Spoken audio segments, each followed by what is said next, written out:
one of which is literally a convicted felon and like a person who very famously has more pictures doing crack than sober. Those were the guys who were like, you have to stay in this race, honey. You have to stay in this race. When the entire country was like, what are you doing? 67% of Democratic Party voters were like, we have to swap Joe out. 67%, 70+% of the entire country, 70% of independents. The entire nation was like, what are we doing? So yeah, I will be taking a fucking victory lap on this day and I will not be nice about it. Oh my Lord. You should have known when Hillary Clinton came out at like 3-4 days ago. No, Biden should stay in the race. Listen, I get it. You feel like you deserve to be the president. You felt like it was your time in 2016 and you got ritualistically humiliated and refused to learn any lessons from that humiliation. You stuck to it and now it sucks because there's another woman. There's another woman with a likelihood of possibly winning the presidency, as a matter of fact. And it's those words are never going to be Madam President Clinton. If it happens, it's going to be Madam President Harris. It's going to be Kamala Harris. And that probably stings you right in the fucking heart. Every time you think about that, you're like, ah! And you deserve it because you're a bad person. Hillary Rodham Clinton, you are a bad person. You brought Donald Trump upon this nation for 4 fucking years. Your incompetence, you and you alone, and all of those in your immediate fucking circle is responsible for Donald Trump. They did the Pied Piper strategy. They propped up Donald Trump. They said Donald Trump would be the best possible person to run against, and Donald Trump defeated you. Your instincts were so bad. You're like, Wisconsin, I don't need to go there. Why the fuck would I go there? You know what I mean? Oh, blue wall my ass. And for a moment, I thought this was a rerun, that this election cycle was seemingly a rerun. Bad candidate that many people are not enthusiastic about going up against an unknown entity in 2016, but a known entity now, for better or for worse. But I told you, it was like, this is not a 2020 rerun. This is a 2016 rerun. We have a person who's gripping on when everyone else is reading the fucking room and recognizing that this situation is untenable. This is not good. It's not good at all. That he is going to most likely lose to Donald Trump. No one in this goddamn nation was going, I'm voting for Biden because I like Biden and Biden alone. He is so charismatic. I love his policies. I love his legislative agenda. No one was doing that. That is precisely the reason why Biden was actually getting outcompeted with down ballot candidates. In key states, he has to win. Arizona, Nevada, Georgia even. Like everywhere in the country, Biden was like getting outperformed by like 10 points. Anyway, do you have any guesses for who Harris will choose as her VP? White man. One of the whitest men you can find, okay? One of the whitest, most straight men you can find, okay? Not even like a little gay, not even a little zesty. You can't even have someone like maybe a little zesty. It just has to be like, it's like a rerun. Barack Obama's perfect counter was like a racist, goofy white guy, Joe Biden. Kamala Harris's counter has to be like the driest white boy to ever do it. And I don't mean like Tim Kaine style white guy. I mean like an Andy Beshear or a Mark Kelly, that type of guy. If there's a cop dome, that actually fucking works even better. Mark Kelly does have the cop dome, cop chronology. JB Pritzker is great, but I don't think that'll be the case. But I do love, I like JB Pritzker. We need a tubby man. We need like a big rotund boy. We need to bring back big boys.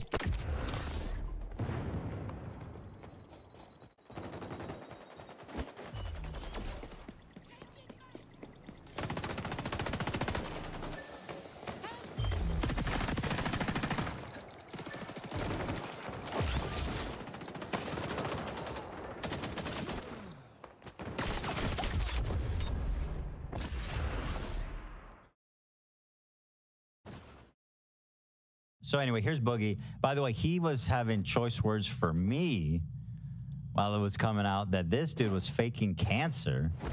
Like, dude, come on. Who you kidding? Look what this motherfucker had to say about me. He's at a con. I don't know what con would invite him.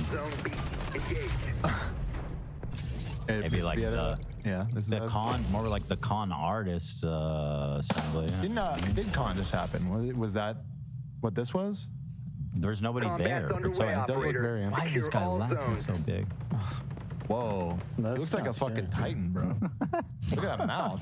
Okay. Maybe it's... It's just a bad angle, but Jesus, that looks crazy. Why does it look so nuts? It's scary. This is what Boogie's fans look like. It's a cart thing. What are you saying, dude? Fuck Ethan. And by the way, I'm almost certain that this guy's a fan, and we love him. Well, you want me to sign fuck Ethan Klein on this? Why? You mad at Ethan Klein? Hell yeah. Oh, did Ethan Klein invite you to his podcast? He's for sure a fan. I think he's doing like an Oliver Tree meme. Yeah. Yeah. You for your clout, not even talk to you afterwards, not even feed you, barely even. Not even. Friendly securing zone. This motherfucker expect people to roll out the buffet or what? Like, bro. Not even feed you? Feed you? Retaliatory kill. What the hell? And wait, for the record, we are always stocked way the fuck up with all kinds of snacks and stuff. All he had to do, if he was hungry, that was no problem. He didn't even bring out a lobster bib with a silver tray. Allied forces on zone B. Oh my god. For your clout, not even talk to you afterwards, not even feed you, barely even fucking treat you like a human being, and then block. Really treated you like a human being. All right, we're rewriting history quite a bit here. Those were pleasant conversations that you guys had. Yeah, he came back 3 times. Right. We have international snacks here. I'm eating stuff from Sweden right now. It's true. The snack situation is. You know what I'm realizing? You know when it probably actually really went all wrong? Even though he hasn't said this. You remember when we did your roast? He sent a video, This shit was so and fun. I will take full responsibility for this, accidentally left his out of the supercut from all of like the Didn't we people. eventually play it though? And then we played it, Yeah. but he was very upset about that. He sent me numerous And emails frankly, thinking it was intentional. understandably so. Right, and Yeah. no, but he thought it was like an intentional slight, and I was like, look, you took your time out. We asked you to do this. You took your time out. You did it. I'm very sorry. I was super apologetic to him, and He is a he kept emailing me, and I was like, really had to like reassure him that it genuinely was an honest mistake, which it was. And at the time, I felt really bad, and it was ever since then. I feel like it's when he's been really It hostile. come out of nowhere, I feel like. Good point. I think maybe that really rubbed him the wrong way, which You I did. guess maybe it's my fault. You created Which this. again, Boogie, if you see this again, even now that you're kind of an enemy of the show, I will say that was 1,000% just an accident. Oh, I want, dude, Boogie, I for sure wanted to see you in there. I mean, I had fun with everybody's there. Oh, did Ethan Klein invite you to his podcast, use you for your clout, not even talk to you afterwards, not even. Zach, did you grab this already? No, but I will. Oh, it's so good. Feed you, barely even fucking treat you like a human being, and then block you on fucking Twitter after you did a show 3 times? Yeah, I can understand why that would make you mad. Let me sign this motherfucker. This is really what you wanted, huh? Oh, yeah. Yeah. Ethan, I used to love you, brother. Get your shit together. The man who just lied about having cancer telling me to get my shit together. It's fantastic. And we love that. You lied about having lupus. Yeah. Got him. What's worse? That's true. Fucking got him. You're right. Fuck. You're absolutely right. So where does all this stem from? Let's see. Boogie originally announced he had cancer last year in a video entitled, "I have a rare form of cancer." I never did. Which so in this video, he says he has like a type of I believe a blood cancer, but it takes like 20 years. Yeah. Like it's like the most chill cancer. If you could say that. I mean, it's like a 20-year life expectancy. Okay, so, but right off the bat, The title is it cancer? So from what we can tell, no, he does not have cancer. Okay. Yeah, I guess almost certainly. I guess that's a spoiler alert. But the way he titled it, even then, I have a rare form of cancer. Because when you think rare form, you think like aggressive, hard to treat. Sure. you Rare know. in a bad way. Yeah. Yeah, of course. I've never heard rare cancer not in like a horrible I have, way. I have a rare cancer. It's rare in the sense that it's not dangerous. Yeah, it's super rare. Unlike most Actually great. Almost no one is well enough as me with cancer. It's awesome. It's super rare. Only can be cured with YouTube donations. So, let's take a look here, I guess. I often say, though, every day that I wake up is a good day. It's the one day that I don't wake up that sucks. So I've been debating for a while to talk to you guys about this, but I hope it brings you guys a little bit of clarity about some of the videos I've made in the last month or so. Because, well, you remember about 3 weeks back I said that I likely could potentially have a form of cancer.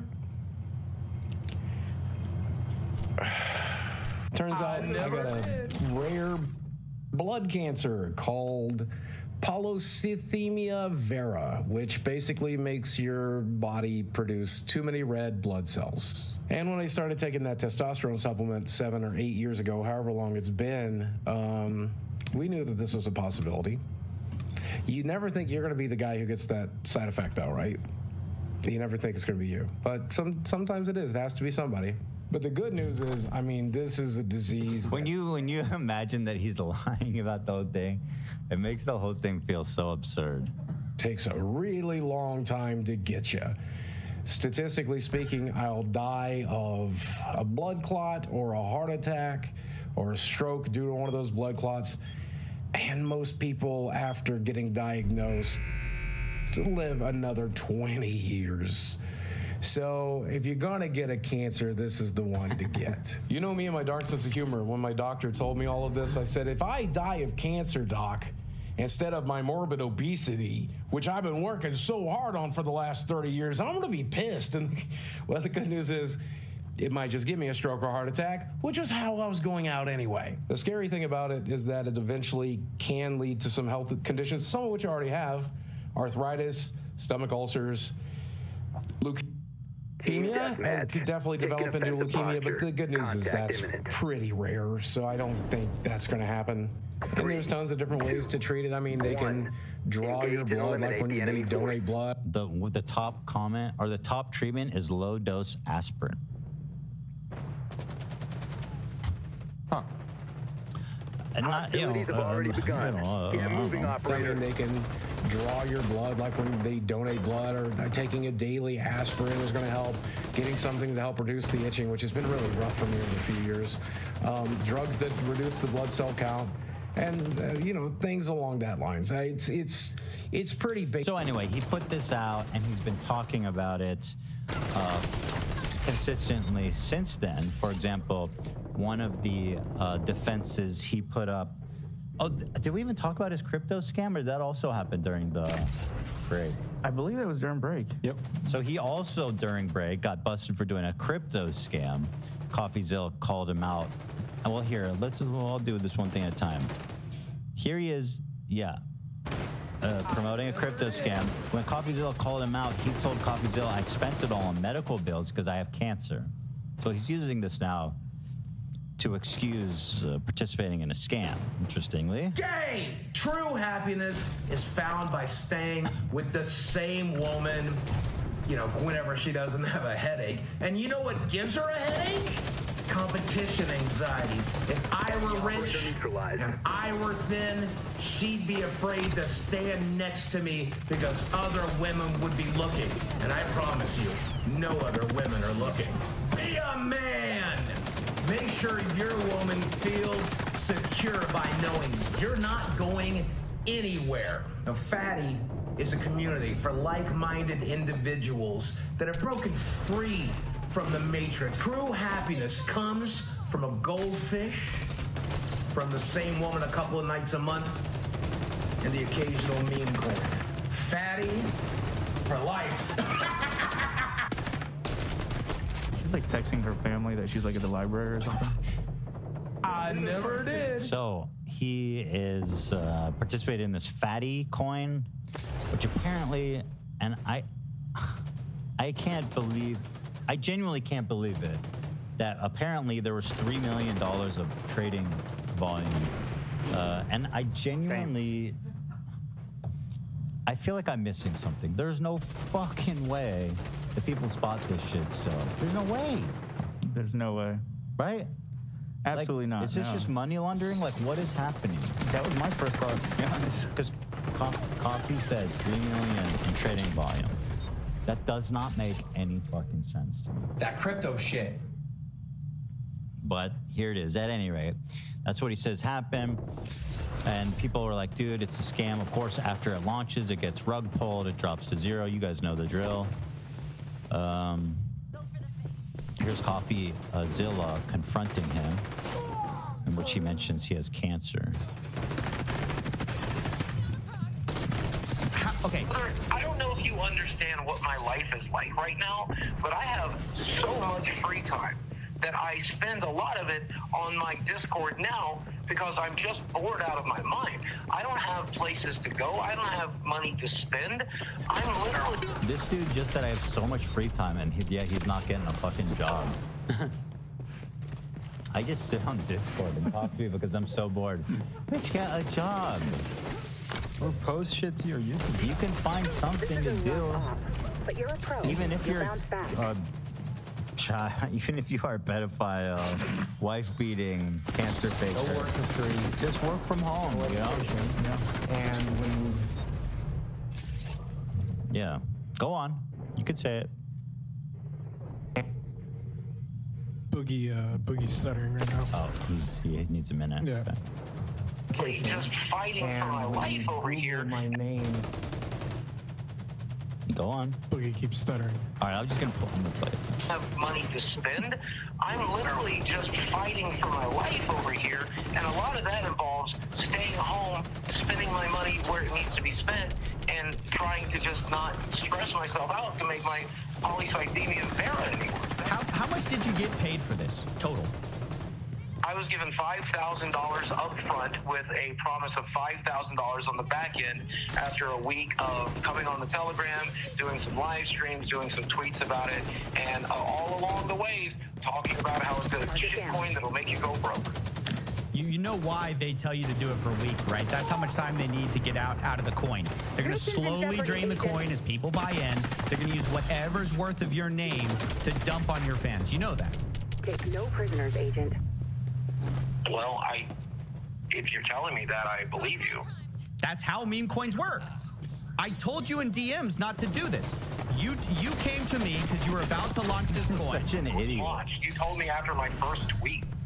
I literally Loki, said like, to you, as a person, needs to be studied. I mean, he really, truly is such a uniquely fucked up dude. the question before that, He literally went to Coffee and said, hey, should I do this? And he said, no, it's a scam. And he did it. Straight up, he totally told the shit out of that coin. Yeah, exactly.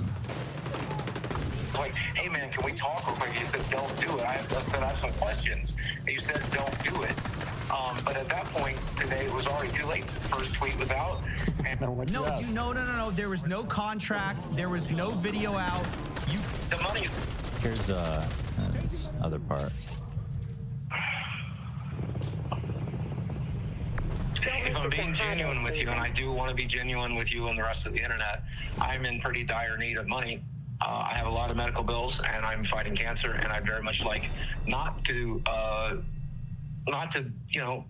fuck around with my healthcare too much, but that's something I would genuinely have to consider. And I know that from watching your videos. So Coffee asked him, "We'll just pay the $5,000 back," and he's like, "I can't do it. I have cancer."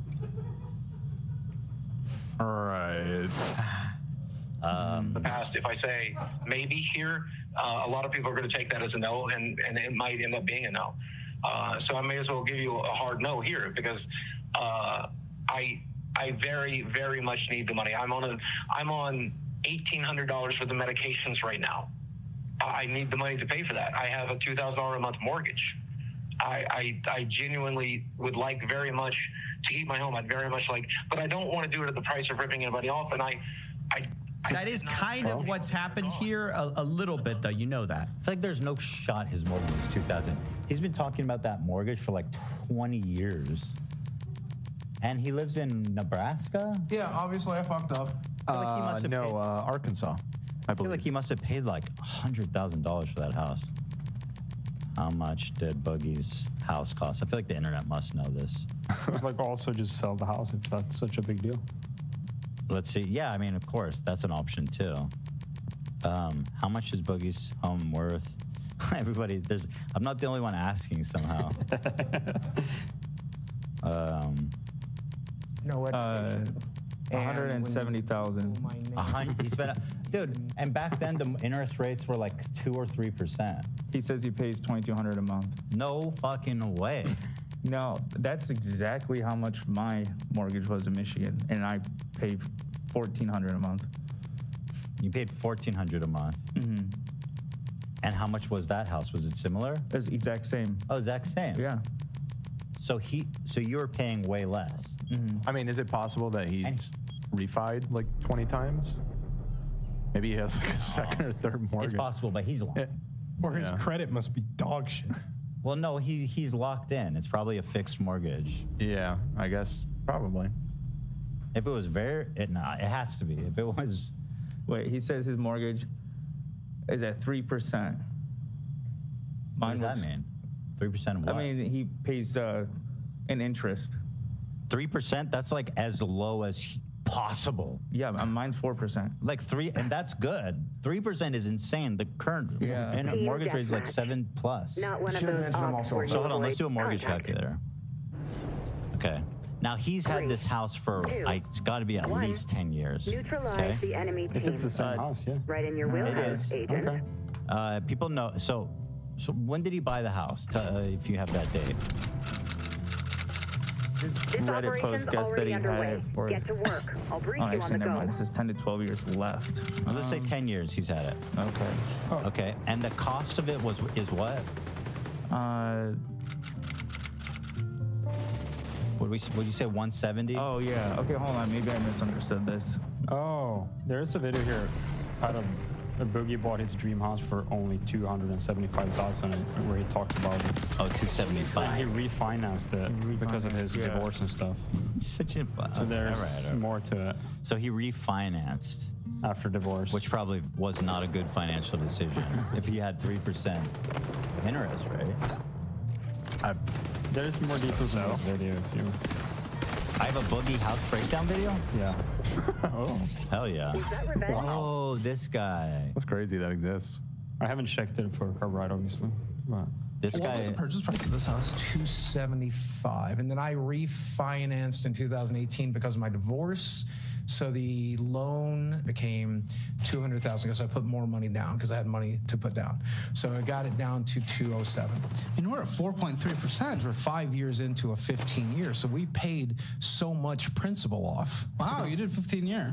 Yeah, I was making good money at the time. That's so why not not do good. That's 15 really dumb. That's Why would you 15 years on 3%, you colossal idiot?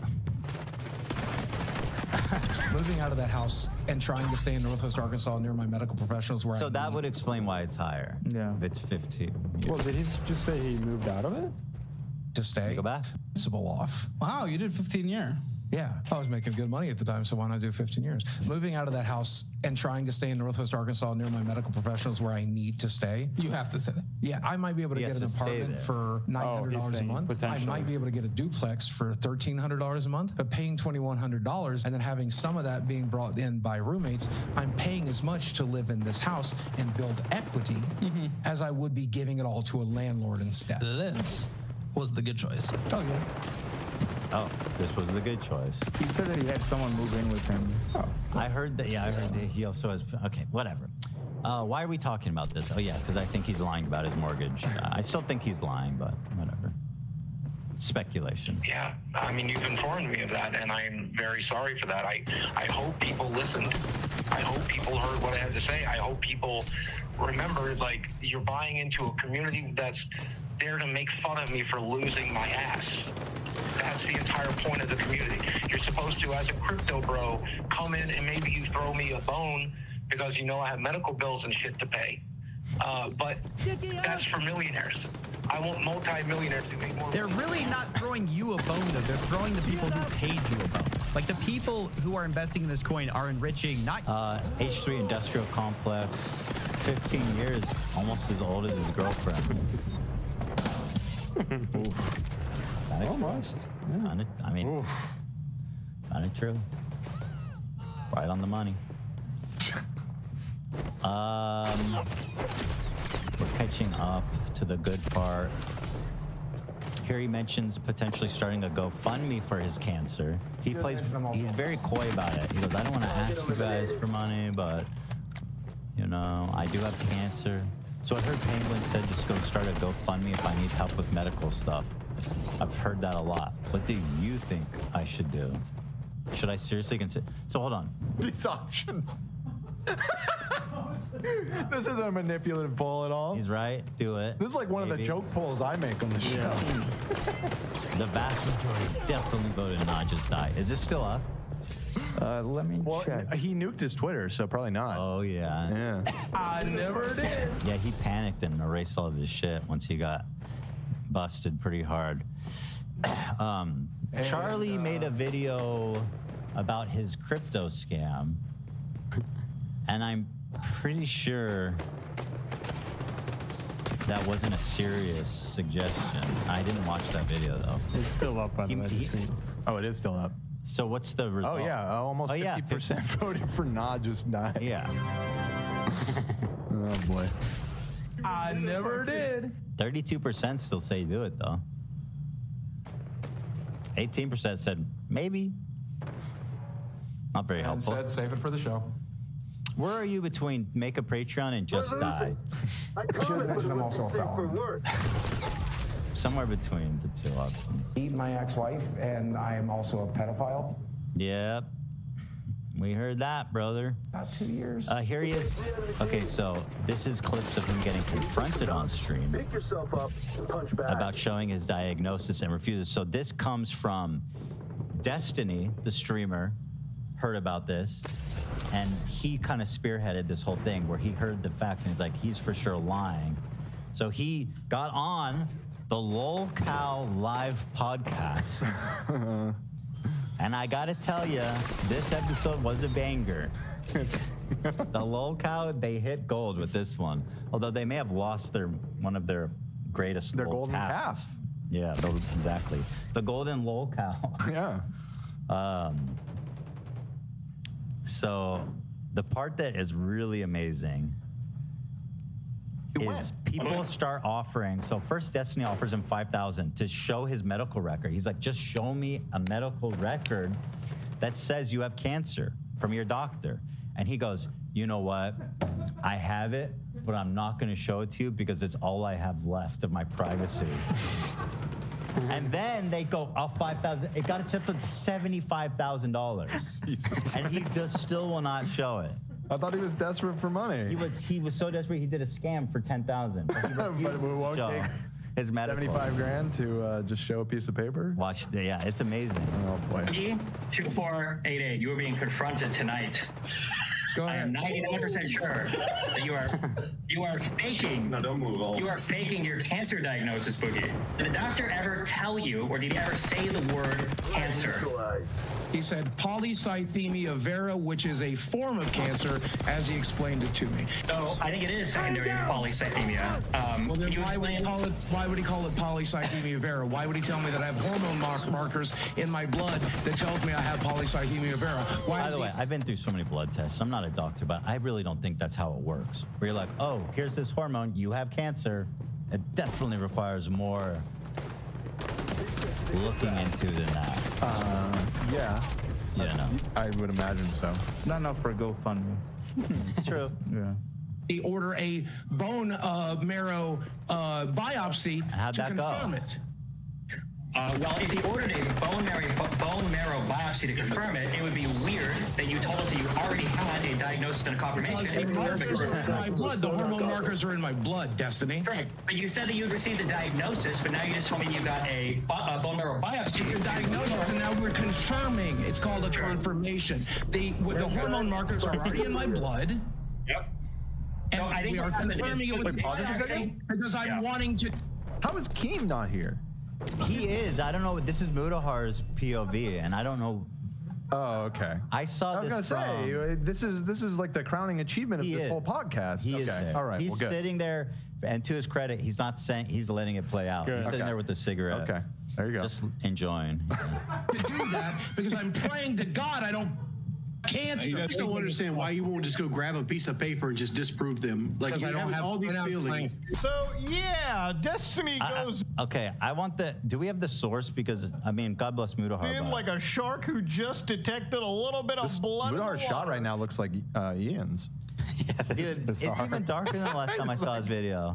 In a black void. This man is sitting in absolute darkness. What's going on with Kind his of a vibe, screen? to be honest. Just lit, poorly lit by the glow of his monitor. What's his name? That's not his name. Mutatahar. I don't recall that being his name. Here is the second clip of Boogie refusing to show. Let's see. My boy Nicholas is on the thing, because I did a stream, because I had people saying, "Oh, you're faking cancer, Jim." So I showed my diagnosis and stuff like that. I'm going to guess he's working on a system similar to Epic, which most medical people do. Wait, he went back to smoking? Did he quit? I thought he was always hitting the jewel. Yeah. Right, he was a vape boy. Yeah. For this, he brought out the cig. You're bringing out the big guns. Shit, I want a cigarette for this. Yeah. He just got fucked finally. He got his nut after so long. This is the coolest a villain has looked since fucking Trump's photo.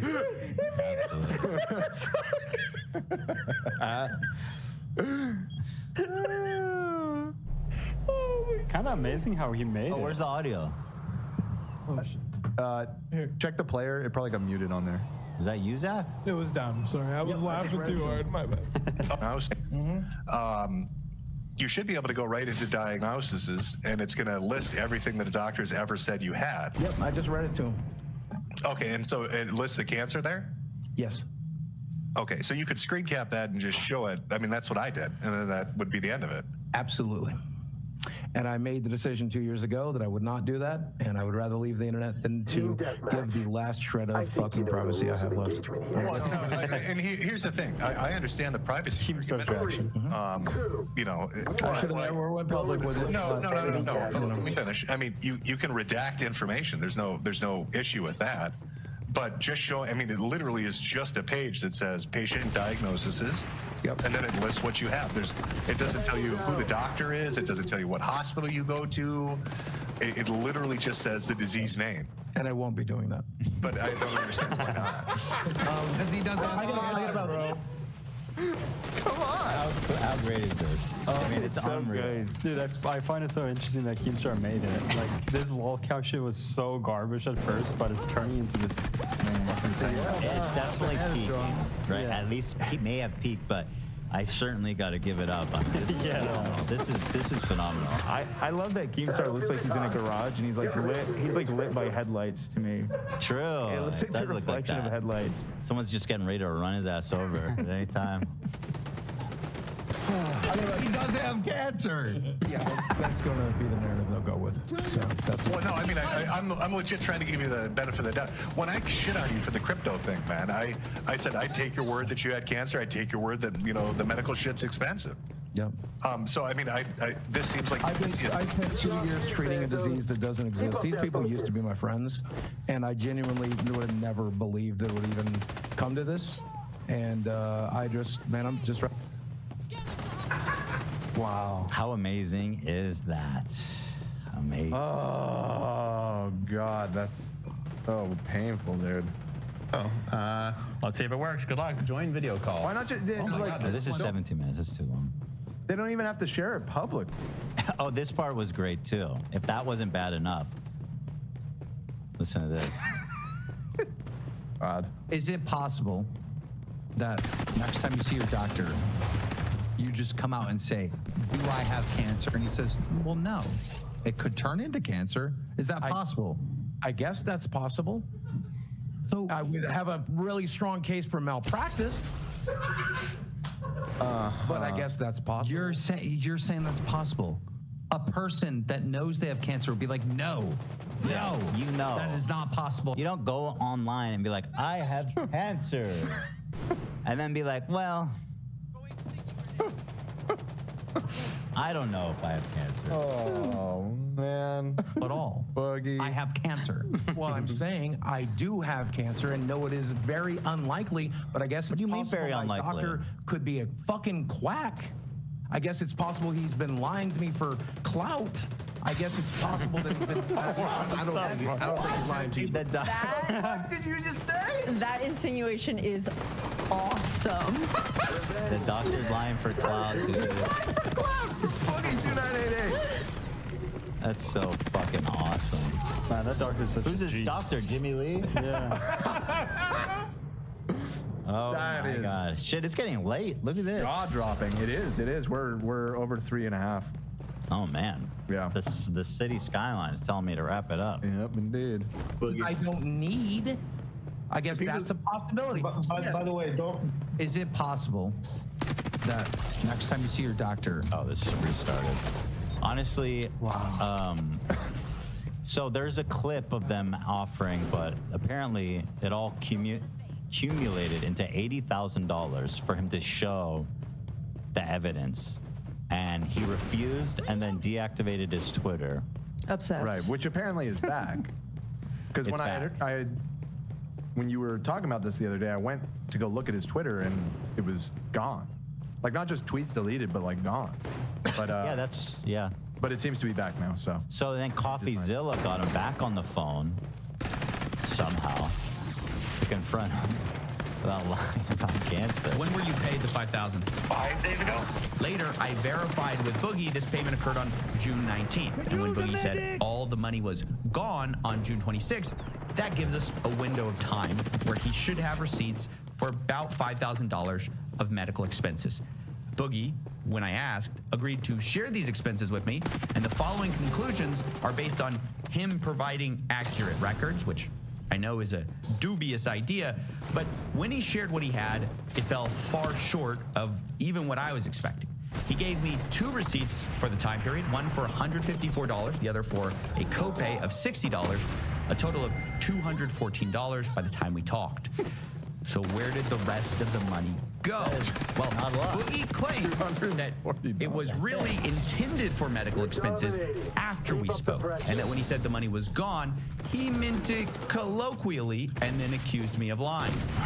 Wait, that's on June 28th. That's on June 28th. Oh my God. You showed me a payment for $550 on June 28th, which is after we talked, after you told me the money was all gone. Yes! Have you never heard of the colloquialism? Yeah, that money's all gone, it's all spent. I have a specific thing I need to do with it. Have you never heard that colloquialism? Use fucking Google then! It's very common! I'm saying... I'm not used to this level of scrutiny! I'm not I can used tell. to this level of Yes. scrutiny! Yes. Okay, so I have a big problem with this because looking back at what Boogie said, it wasn't just the money's gone, which already means very specifically the money's gone, but he also says the money's at Mercy Hospital right now, which is a colloquialism I've never heard before if you mean it's not at Mercy Hospital. At Mercy Hospital right now. But even being as charitable as I can, adding in everything he calls medical expenses outside of our time window, like there was an $1,000 credit card payment. Okay, we'll just say that's medical, right? He's still only able to get me to about 20.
microphone. Check. Hello, kitty.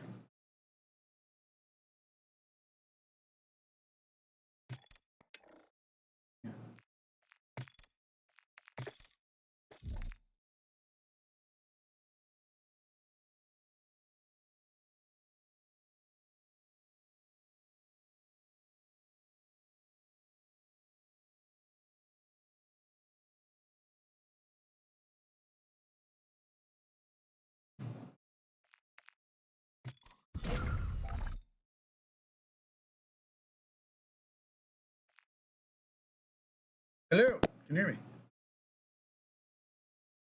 Oh no, hello. I hear something, but not. There, I hear you. There it is. Okay. Hello. Yeah, I guess I had my mic off. How you doing? I'm good. One second, let me turn down my monitor volumes. I was listening to my monitor sound without headphones, which is something I really enjoy to do. It's probably like, I will put on I got my 2 monitors here. I've got my computer hooked up to one. I got my Xbox hooked up to the other one. I'll have the sound from the monitors going. I have my YouTube going from the monitor on the right and the Call of Duty sound going from the monitor on the left. And it works. It's not ideal, obviously, but like it's comfortable for watching and playing at the same time. You watch YouTube while you play, huh? Yeah. Or listen to it? Interesting. Yeah, I'll watch, listen. That's multitasking. Well, it definitely, yeah, for sure. I mean, obviously, one focus will shift back and forth. You know what I mean? Like I'll be paying more attention to gaming than, but it's very, I don't know, it's just super chill. You know? Interesting. It's fun to do. It's my favorite thing to do. Cool. But I'm probably better, obviously, if I got headphones on, because then I got the better audio in here, got spatial audio going. But then I can't hear the YouTube as good. So I mean, it's a game. But this is super important. I'm super sorry. What's going on? How are you? No worries. No, not too much. It was Rachel's birthday today, so we had her birthday dinner actually last night at the Mexican seafood place that we like. Her mom's in town, and fantastic. Well, hey, are you? Do you got to get back to? I mean, it's her birthday. I don't want to keep it too long here. Sorry for chit-chatting. No, I got time. I mean, the celebrations are over. We had the dinner last night and had a few beverages, and today we opened some gifts. She opened some gifts, and then we went and got ice cream. Sounds nice. Sounds real nice. Good. All good. Yeah. Oh, shoot. Well,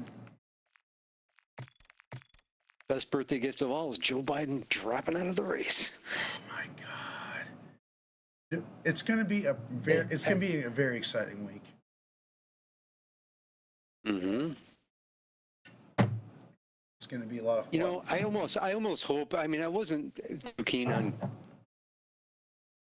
Kamala, but you know what? With the abortion being so important of an issue, I think we need a woman to be the one, saying it. It'll bring it home a lot harder. I mean, it's just being pragmatic about it. I mean, this would be like, it'll basically, they can like kind of like frame it as like this is a continuation of the Biden administration, as politically, so we can ease the minds of these freaks who are like losing their minds right now, thinking that Trump's gonna win because he's not facing Biden, the greatest candidate the Democratic Party has ever put forward. In the face of fascism. Oh my God. I think Kamala's up for the job. Unless she's really got to fuck this up. All she's got to do is put the same message that Biden has been unable to put forward. Yeah. To just say it. Say what Biden's been trying to say. Right. And she will win. Yeah. Handedly. But oh God, I hope so. And it's good timing. Honestly, it's good timing. They did it right after the RNC takes all the wind out of their sails as far as their anti-Biden rhetoric. No longer even useful. It's in the toilet, you know. And it's like, and we can hopefully leave. I mean, how embarrassing for them. Like, their candidate was almost assassinated. It literally changed nothing politically. In any other like time in history, this would have been like nonstop like coverage. We wouldn't stop talking about it. He would have landslided his way into victory. But because he is such a terrible piece of shit, didn't even shift the polls. Everyone hates Trump. Everyone hates Biden. Kamala's gonna go. She's gonna get in there. She's gonna she'll be able to keep up the momentum. She's gonna have the entire Democratic Party behind her. Like, all this, whatever I don't even know what the hell the media is talking about. Who cares what Nancy Pelosi thinks? It makes no sense to have an open, like a competition. Yeah. Well, what's the C in DNC? Committee. Yeah. To have an open committee or whatever. Yeah, I think time is kind of of the essence. I was hoping for some kind of competition thing, but now that I'm thinking about this, I'm like, you know what, we got to hit the ground running and get this going. I mean, there wouldn't be any significant shift in like political agenda, I think, no matter what candidate they're going to throw in there. And like when they're talking about like Pritzker, when they're talking about like Whitmer, when they're talking about all these really popular Democratic governors, like, they're kind of needed in their position right now, you know, like, so it doesn't seem worth it. This kind of political infighting just doesn't seem like it's going to lead to anything useful. It's kind of like, we're in a situation, we would all, like, honestly, we would be behind Biden if he can talk. Right. You know, so this is just like, this is Biden's VP. Biden can't do it anymore. This is just kind of like, we need to frame this as like, if he was still president and couldn't be president anymore, she's taken over. Yeah. You know, that's her job. It's like why he picked her. You know, so let's just roll with it. And like, I think it's a winning strategy, unless for somehow like Kamala, like, just if she comes out like and just can't even speak for some reason. Like, she just like she swallows her tongue in the first debate and she's just like, and we're all just like, oh my God, what? Yeah. Or if she shows up like on heroin or something. Right. She starts drooling and Yeah, staring yeah. into space. Yeah, just kind of Might just have a problem, but spacing otherwise, I think we're out. good. Just like staring away, just like, Ms. Harris? Ms. Harris, you still you with us? Yeah, right. Oh God, this is like the best news. I'm so like, it's gonna be a fun week. It's gonna be money will pour in too. People will, you know what I mean, galvanize around this. Yeah. I mean, I was not giving Biden a dime. I'm like, no, I will vote for him, but I was like, I'm not giving this guy. I don't think he should be there. Yeah, he was. I mean, he just not opening my wallet. If this can create any kind of excitement, like within the Democratic Party, it would be like the first time like, in my lifetime that I have seen a Democrat excited about anything, except for like Obama. I'll take it back. Obama, the people were getting pretty stoked about Obama, but this would probably be the most stoked people I would see Democrats since Obama. Get it out. Let's get it going. Anywho, you wanna jump in? I got some. Sure. Got some Claymore kills I gotta get. God damn it. You seem like you get stuck with those a lot. What did you do to? What did I do to anger the COD gods? The COD gods. That you must. Absolutely must get Claymore kills. Completely out of your hands. No skill involved. You just put it somewhere and hope someone falls over it.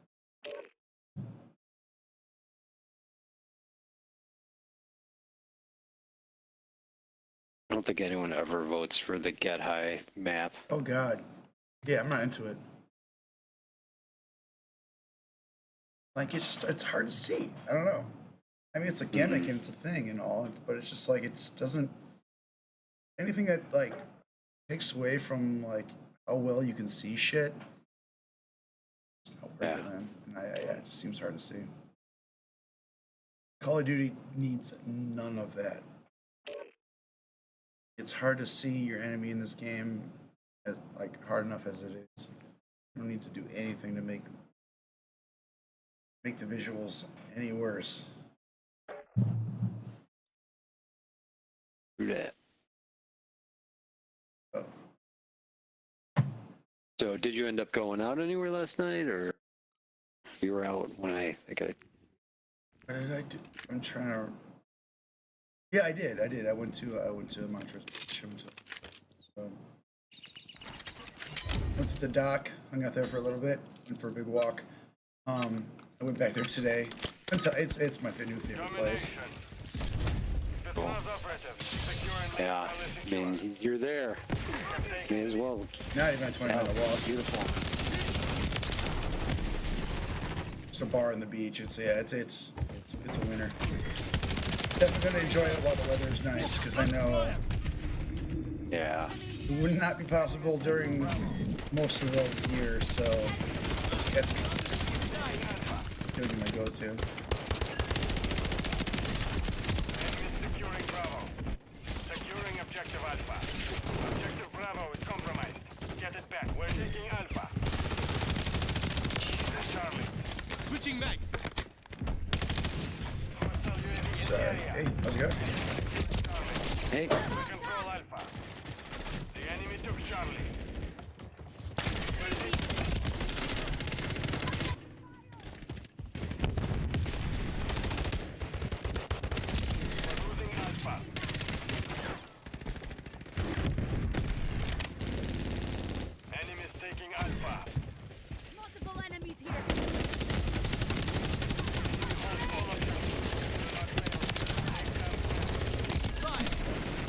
I was working on daily challenges.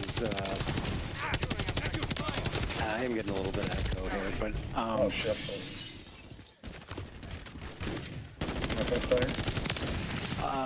Yeah, I think so. Oop. Anyway, one of the challenges we get was to get quick scope kills, you know, and I was like, well, I'll look up and see what they recommend as far as the best sniper for quick scoping. That was this Moore's sniper, at least the one that I looked at. And I'm like, oh hell, I didn't even level that up at all. Oh, yes, new. Alpha secure. And so I'm like, oh shit. Well, I've been trying to level it up. I ended up getting the challenge done without even having it leveled up or anything. Anyway, but I still now I'm kind of like I want to see. I guess I just want to maybe get better at quick scoping, so I'm running around with it. I like the noise. I've got that. I've leveled that one up and grinding for game along with.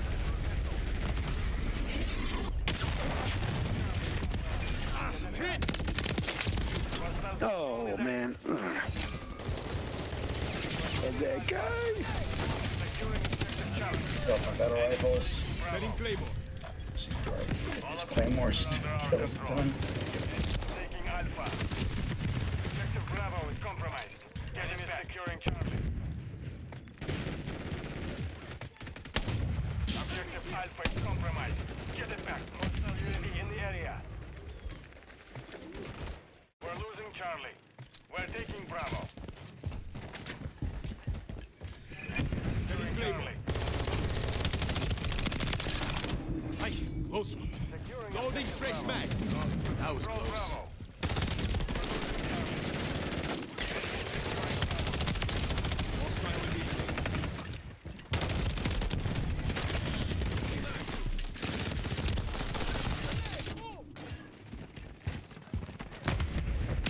Mosquito active. Enemy secure. Enemy is taking Bravo. The enemy took Charlie. Taking Charlie. Yeah, the beta for Enemy is taking Bravo. Black Ops 6 is coming up at the end of next month. and I'm super tempted to try it out by any means necessary. So I really wanna try that omnidirection, that new system they have going. Yeah. Could be the greatest thing since sliced bread. Securing objective Alpha. But like the news is like it is not an optional thing. It is integral to the movement system of Black Ops 6. Like it's not like, oh, it's a little extra thing that you can try. Like no, this is like you can't change it. Like you have to do it. You have to use it.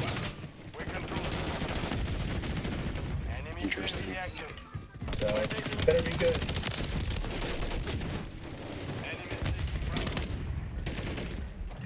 Securing objective Alpha.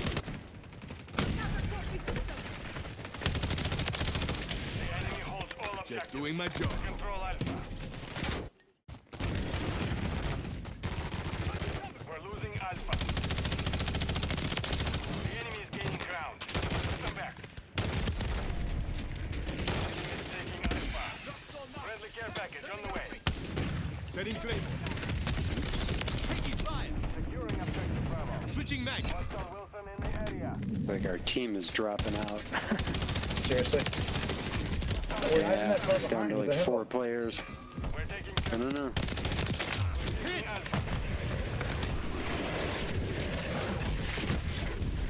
No one's helping me on C. Come on, y'all.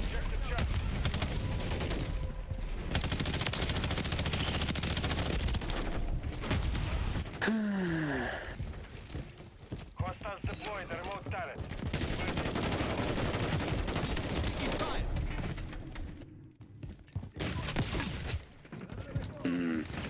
Setting claim.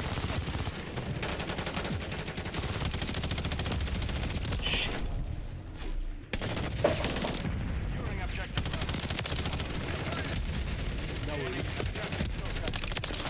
Loading fresh mag.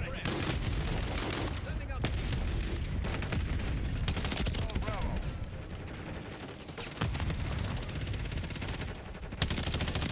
Enemy securing Bravo.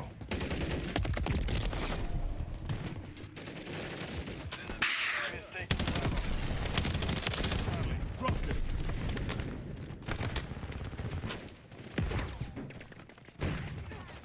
Enemy is securing Charlie. Oh, I got a fucking turret gun by AA. Shit, the guy's covering the gun. Curse. Incoming. There's a guy behind the, like, next to the van, or the truck. Yeah, there's a guy at the same spot next Son to of the a C. bitch. Just took him out. Oh, God damn it. Yeah, they're put in the corners. Yeah. One down. Corners hard. I think Alright, he's out. I think C is the less covered one at the moment. Pushing. Changing mag. Down there in the pool house. Holy shit, they are camping C and... Okay, you actually got it. The camping wasn't enough because we were like literally spawning on it.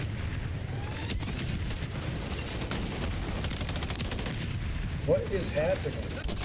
It's I don't know. I was just gonna say mosquitoes. there's a lot of fucking bombs going off. I just got hit with the mosquito. I just keep dying over and over and over again. I don't even know what's killing me. Oh, that's right.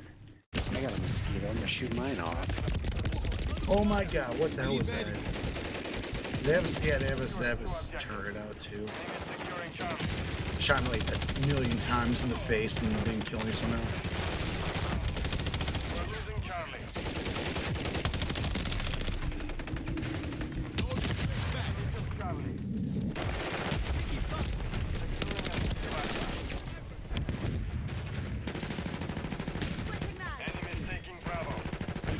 Setting claymore. The enemy holds all objectives. Do not fail here. Can't put me down. God damn it. Why am I even going for zones? a death sentence. Let's find a closet somewhere to sit in. Enemy KIA.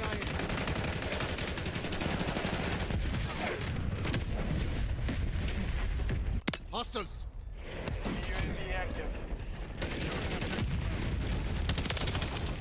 Hostile eliminate. We're taking Bravo. Ammo here. Near your position. Setting Claymore.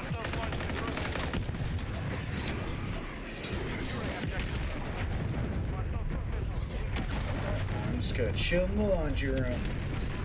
Oh, thank God. I know we lost, but I'm just glad the match is over. Jesus, yeah, that was pretty brutal. We're still team top 2. Unbelievably. Yeah. I had no idea. I was ready to like look at the scoreboard and see me just lay on the bottom, but no, we actually had team members that sucked more ass than us. Holy shit, 12.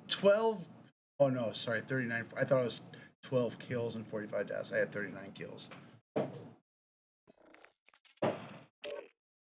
was about to just sell my Xbox.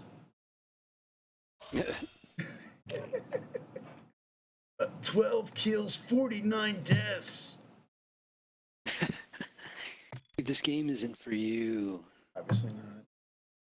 I'm getting worse. And the more practice I get playing these games, the worse I get. Practice doesn't make perfect, kids. Just give up. Yeah, if you're not good the minute you play. Mm-hmm. No, I've been having some pretty rough matches in XDEFIANT, like particularly over the last few days. Today I was actually having some good games, but like I was like getting pretty close to just hanging it up because I was just getting smashed, and then I was having people messaging me that like, you suck, delete the game. I'm like, shut the fuck up. It's like I'm not gonna give up. But I really can't. I feel like I can't really use anything in that game besides like ARs. I feel like every other gun, will get me killed. Like, especially pistols. Pistols feel like dog shit. Like I can't even get a goddamn kill with a pistol. Hard point. Secure the target area. Setting Claymore. Target area located. Secure the hard point. Shit, they're coming from behind already. Oh. Shit! They got sniped right on the fucking middle. Shit. We've secured the lead. Taking rounds. Setting Claymore. Claymore right in the loser room. Shit. Enemy KIA. Oh, they're coming from behind again. Holy shit. The spawn keeps flipping. It's fucking annoying as hell.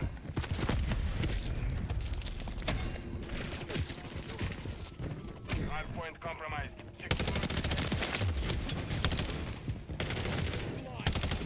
Enemies inside the building. Changing back. Setting Claymore. Overwatch hero inbound. We're on the same side. Hard point compromised. Secure the Covering. Keep putting claymores into that L-shaped room. That's where the worst players on Earth hang out. Yeah. target area updated. Changing max.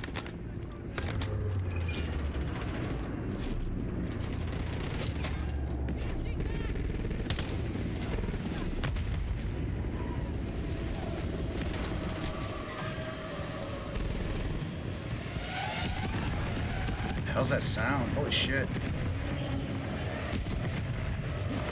Oh my god, mosquitoes. Those are good guys though, at least I think. Mm-hmm. It's mosquitoes swarming. It sounds terrifying. These guys are not coming into our zone here. No. They're not I think they've playing given the up. objective at all. Oh no, they're down to 4 players at the moment. They've got a team of quitters. They haven't even scored. Point. No one's even coming in here. Yeah. They'll eventually get some players in here that are willing to play. See, we got here they come.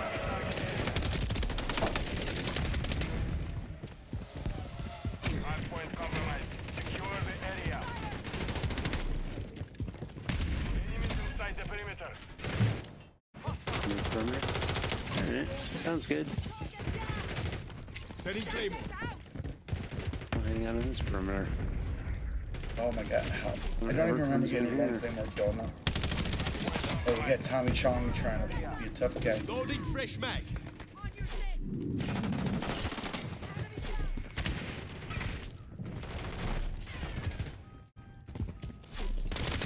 Oh, god damn it! Ah, son of a bitch! You alright? Yeah, just got my foot stepped on. Wait, what? Like in real life? Yeah, Rachel stepped on my Oh foot. no! What's her birthday? She should be allowed to. My yeah, yeah.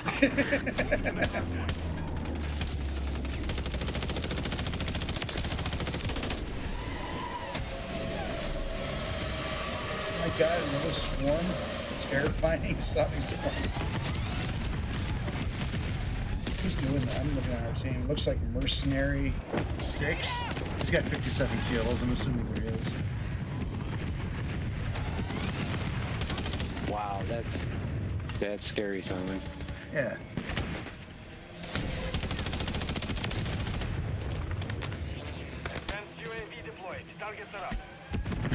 It even strikes fear in the hearts of his teammates.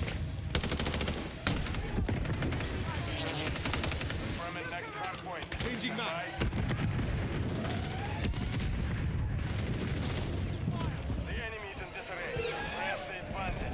Disarray is pretty lately. Disarray, alright. The enemy's getting their shit kicked in.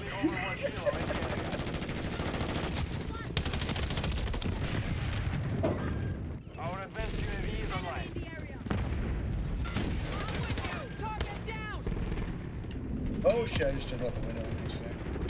Oh, really?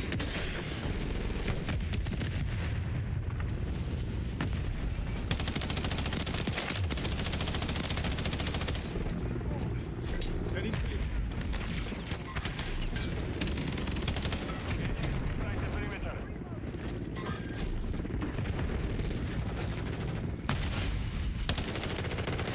Check your fire.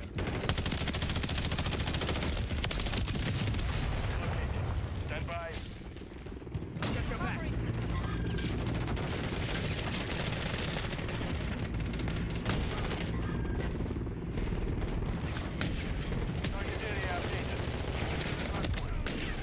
Under fire. Oh my god, you're jumping out the window again. Keep jumping around like an idiot, and like I jumped out the window twice. By that Oh point. god. You there, sir? Dropping ammo here. Setting Claymore.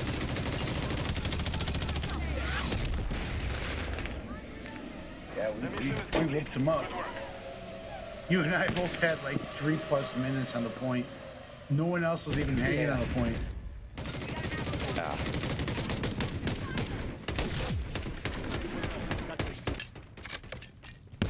Good stuff. Oh man.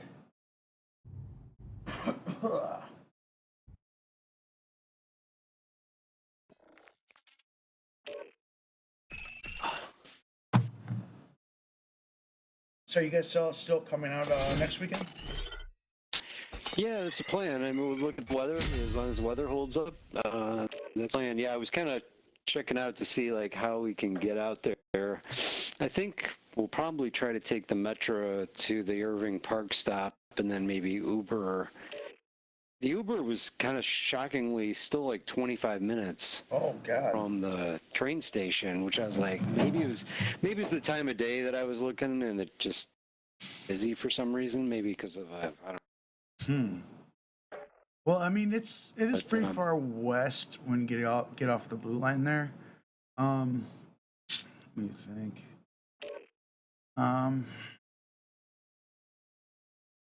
Is the closest train I live off of is the Sheridan stop on the red line. That's the closest red line. So like, there's not really a super easy way to transfer. You know, you gotta go all the way fucking downtown to transfer the red line from the blue line. I don't think I'm gonna do that. Yeah. Probably. I mean, you know, it probably won't be too bad. Hopefully, maybe it's just the time of day. Maybe a game was going on. Or there is a bus. I'll check tomorrow and see what the.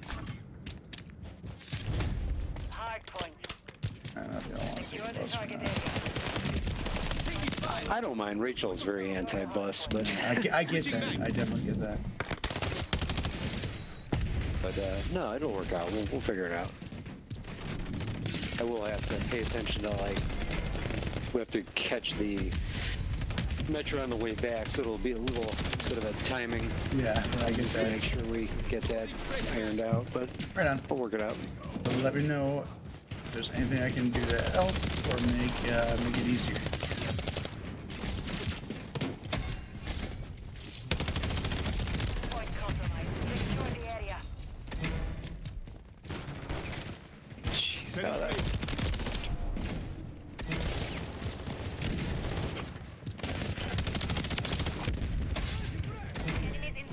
Kind of in a opposite situation as far as score in this match.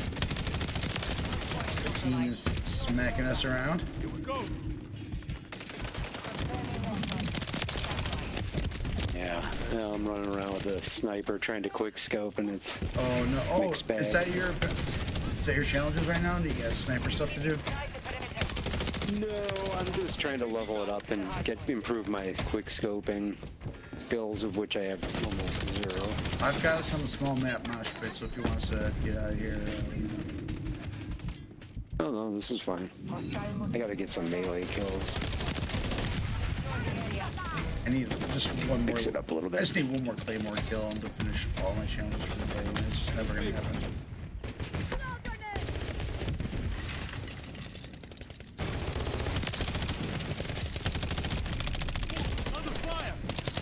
Yeah.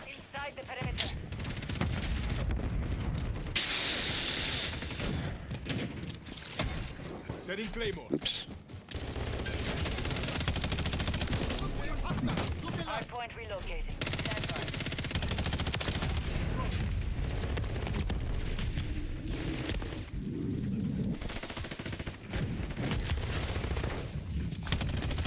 Hardpoint relocated. Secure the target area.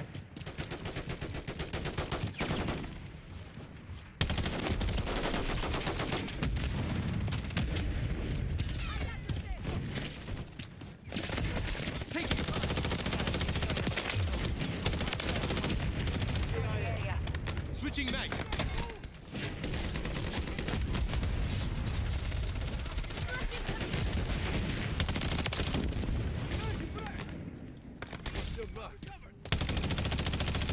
Loading fresh mag. Taking the lead.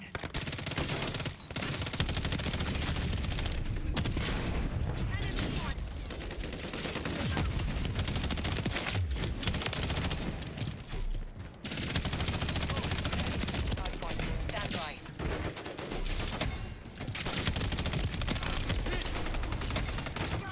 Got you covered.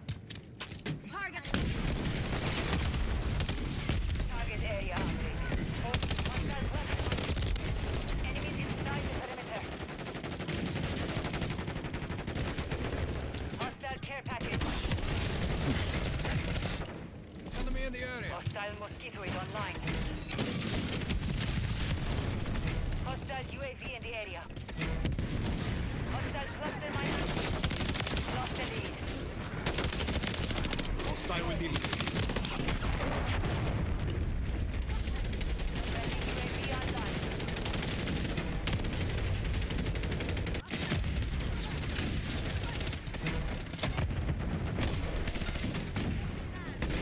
The only other thing I've heard about the new Black Ops games, I think it's gonna, because this is gonna be the first Black Ops game to have tac sprint.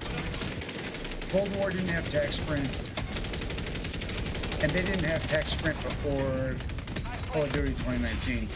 So they're gonna, tech sprint is going to be in the new Black Ops, but I hear it's going to be infinite. Like, it doesn't run out like it does in this game. Like, you can just keep doing tech sprint all you want. Which is kind of fun, which is cool. I still haven't got confirmation whether they're going to have slide canceling yet, though. That's still,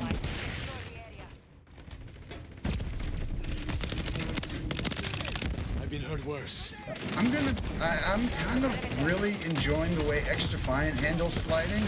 The way they do it is like when you hit B and go through a slide, when you let it go, you come out of the slide. So it's just like kind of like you can just kind of, you can hold it and go slide for a really long time, and then you just let it go and get back into a run. It's kind of nice.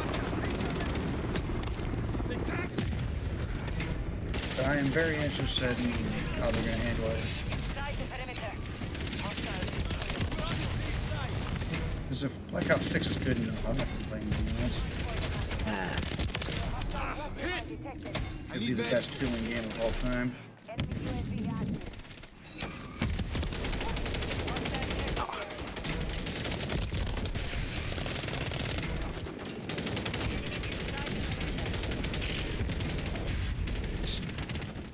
Just one more Claymore kill, please. For the love of all, it's holy. Keep throwing knives at Snoop Dogg on B, and it's not killing. I do it on Doom. Like, why is he not dying? Walk your belly, Snoop. Come on, really? Jesus. Setting Claymore.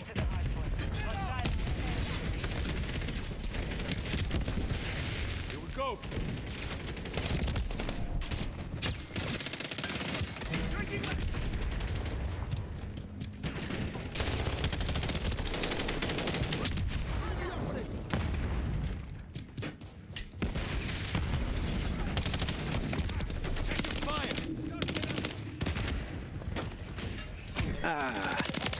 Switching mags.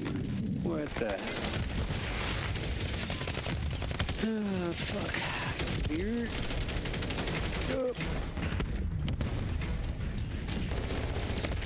Taking fire. The enemy holds the lead. Clock ticking. Confirming next hard point. Secure the area.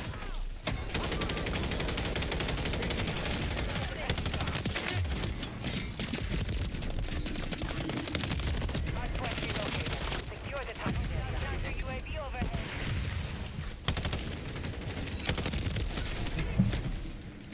Hard point compromised. Secure the area. Online.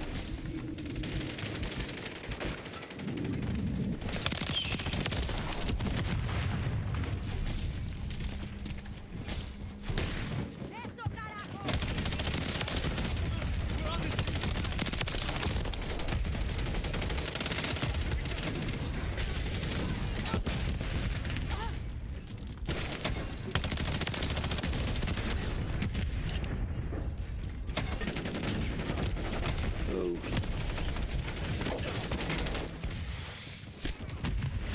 Hard point relocated. Stand by. Setting Claymore. Switching mags.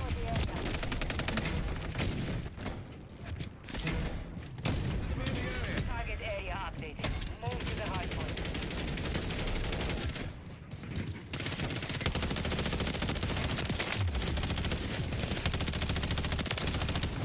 Loading fresh mag.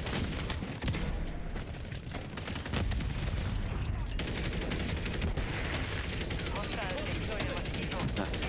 Gotta say, you know, when you get kind of a rhythm down with quick scoping, it is fun. Oh, I yeah. mean, it doesn't happen to me more than enough, but No, for sure. every now and then, get about 4 kills in a row off it. Some people, that's like all they fucking do, man. Counter UAV. Enemy UAV. It does feel good.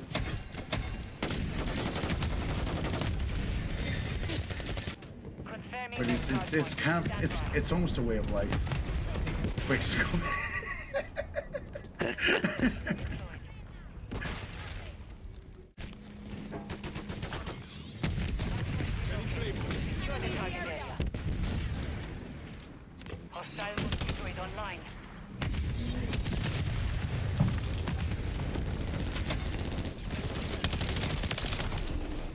Close one.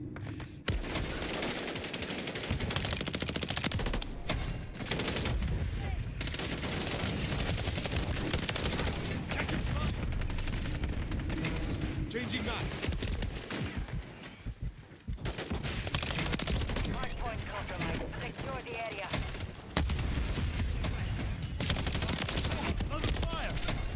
I feel bad for Sledgehammer, the developer. Like, I feel like this game and Vanguard are going to go down as, like, pretty underrated. Like, this game was pulled down by the fact that Modern Warfare 2 was such crap. This game would have been, like, probably the best Call of Duty of all time if it wasn't just basically, like, what Modern Warfare 2022 should have been. And Vanguard, super underrated. I'll stand by that. Everyone shit on that game. That pissed me off so much. Yeah, I was enjoying that game for sure. Hell yeah, it was great. Super fast, super fun. Like, the maps were really good. They had some classic, they had some regular Call of Duty maps. They had shit in there that, you know, it's like, what the hell? It was such a good game. I feel like this game is just as good as Vanguard. And there's nothing better about this game that was better than Vanguard.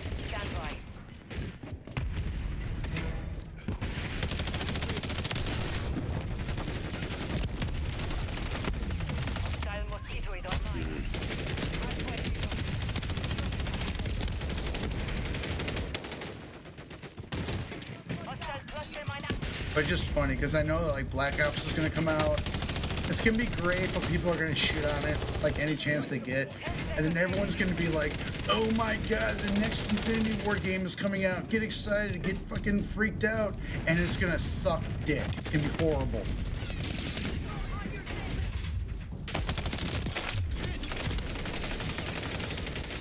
Listen, I don't get Call of Duty fans at this point. Like, they just think they all act like Infinity Ward's the best, and like literally the worst.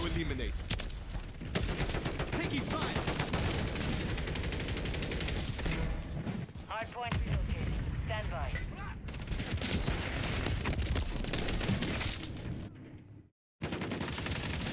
Setting Claymore. Okay, boy.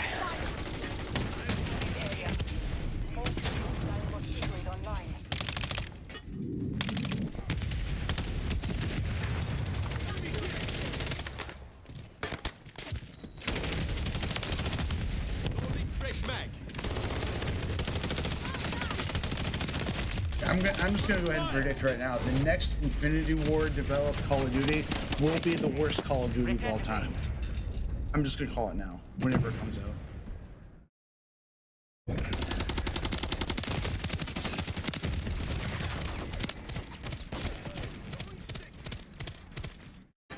There's probably a Vegas betting odds. Just gotta be, right? Yeah, these days with all the sports betting Bet on options, anything. I'm sure there's probably some Call of Duty. Call of Duty betting? Who knows what?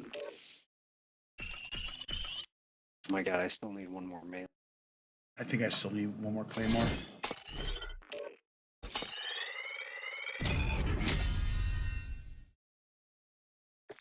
Yeah, I totally need one more Claymore. Fuck it, I'm voting for Get High. Just to be that guy. Oh, you are? Well, just to be an asshole. You can vote for Rust. Please do, actually. No, I'll do it. I just felt like being a Why contrarian not? piece of It's shit. got 3 votes. Look at this. Look, Oh, we got it won. over. Let's go. I hope no one sees my melee kill, and maybe hopefully your let's see. Claymore, maybe it'll work for you. If we can finish our challenges on this map, I'm going to completely change my mind about Get High.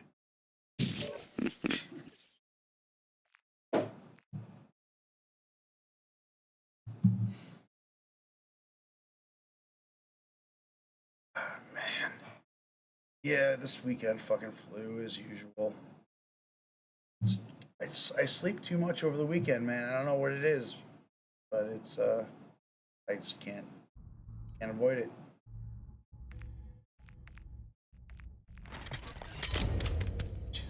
Yeah, my whole sleep schedule goes to hell when Rachel's off for the summer. I just sleep late. It's gotta be hard in general for you to keep like any kind of schedule. I mean, if you're not having, if you're not having work like dictate your life, it's like. Yeah, and the alarm's not going off in the summer, so I'm like. Changing mags.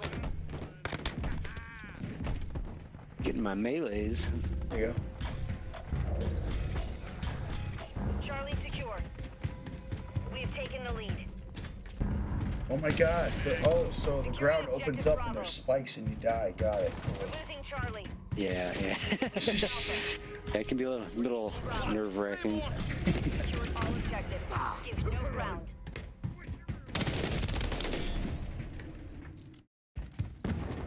Ah. I'm reloading.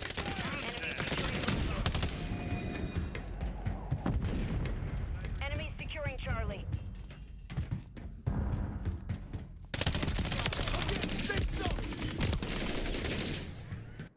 We're losing Charlie. Securing objective Bravo. The enemy took Charlie. Target sighted. We control Bravo.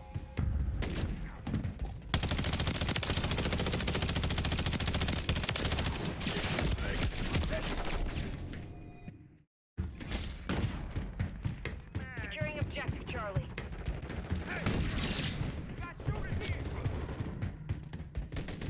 We're taking Charlie. A sniper. If we're watching Charlie, it sucks. We're still getting Charlie.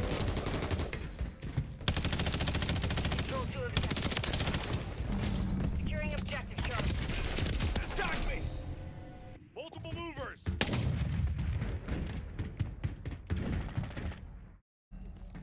We're taking Charlie.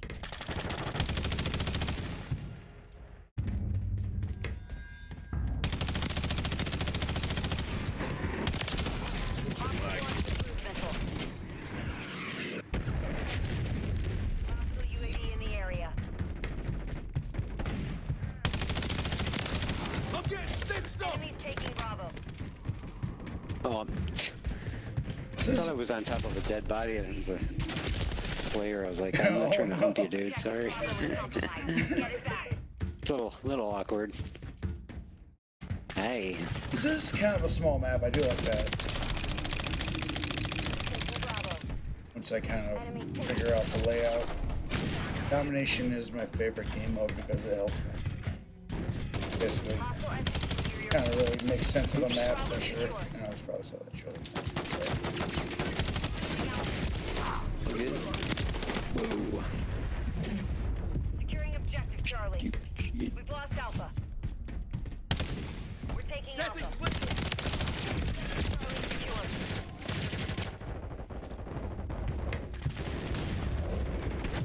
Securing objective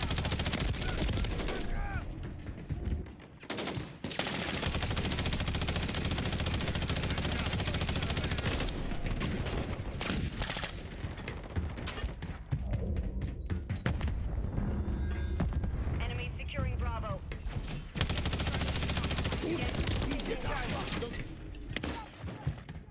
We're taking Alpha. Securing objective Charlie. Hostiles hold all objectives. Get a move on. Alpha secure. Hook alive.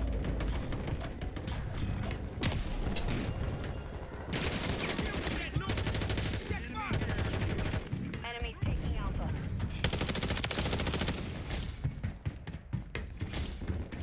Hostile Mosquito is online. Bravo. Claymore. Reloading. Losing Alpha. How you doing with those claymores? Anything? Nope, not a single All one. objectives secured. Dig in and maintain. Objective Alpha is compromised. Get it back. Just trying to figure out any good place to put one. I have not found that. Losing Charlie. Enemies taking Bravo. Oh shit. Securing objective. Not me. Changing mags.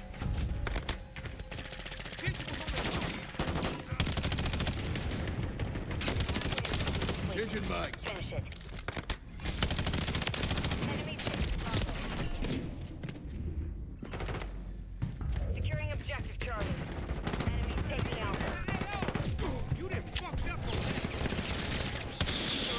the history book. Last mag.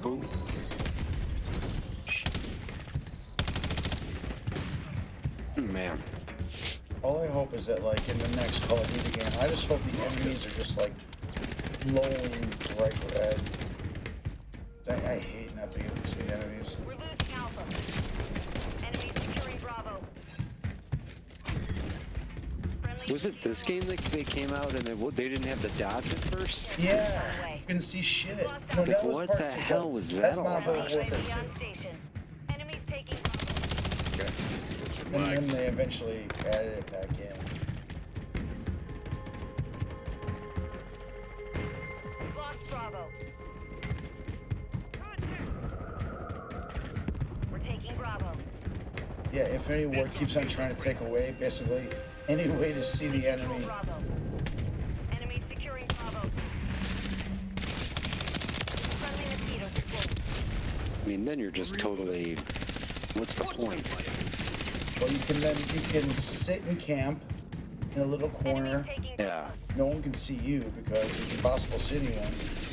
And then when they happen to kind of see you in the distance running by, they'll just kill you in a real cheesy way. It's fun. Yeah, it's fun. Infinity Ward loves that shit. Securing objective Bravo.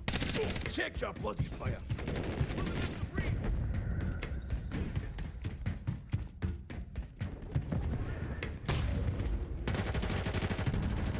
On your six.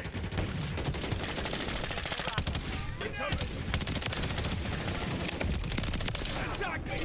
Changing mags. Setting Claymore. Enemies securing Charlie. Taking fire! Shooters here! Securing objective. Losing Charlie. Securing Bravo. All objectives secured. Alright. Enemies taking Alpha. Lost Bravo. Planting Claymore!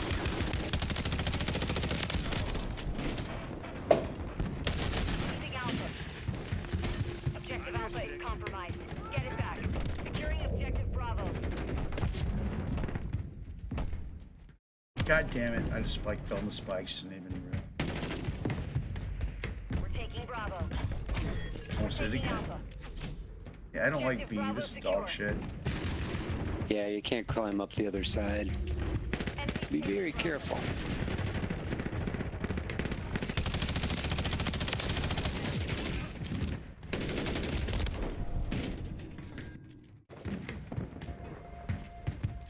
Enemies securing Bravo. On your six, baby! Enemy down!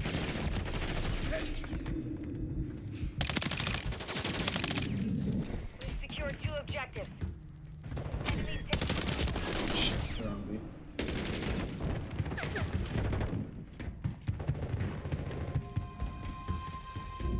Enemies securing Bravo.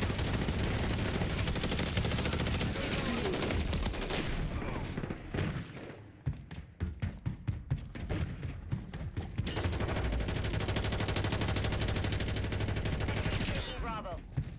Securing objective Alpha.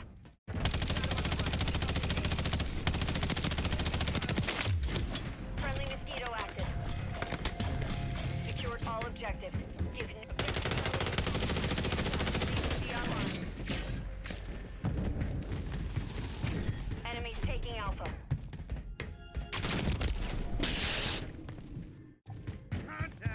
Okay. UAV active. All right. You're top of the charts. Good. Sniping, sniping, sniping. That's from sniping. Holy shit. That's a great game for first. Starting to feel a little bit of a rhythm to it.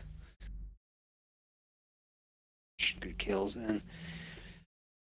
Well, I think I'm gonna hang it up there, man. Oh, hey, no worries, no worries. Working. Hey, tell Rachel happy birthday for me, and I'll make let me give me kind of a time frame as far as next weekend, whenever you can, so I can kind of make a good plan and make sure it doesn't suck.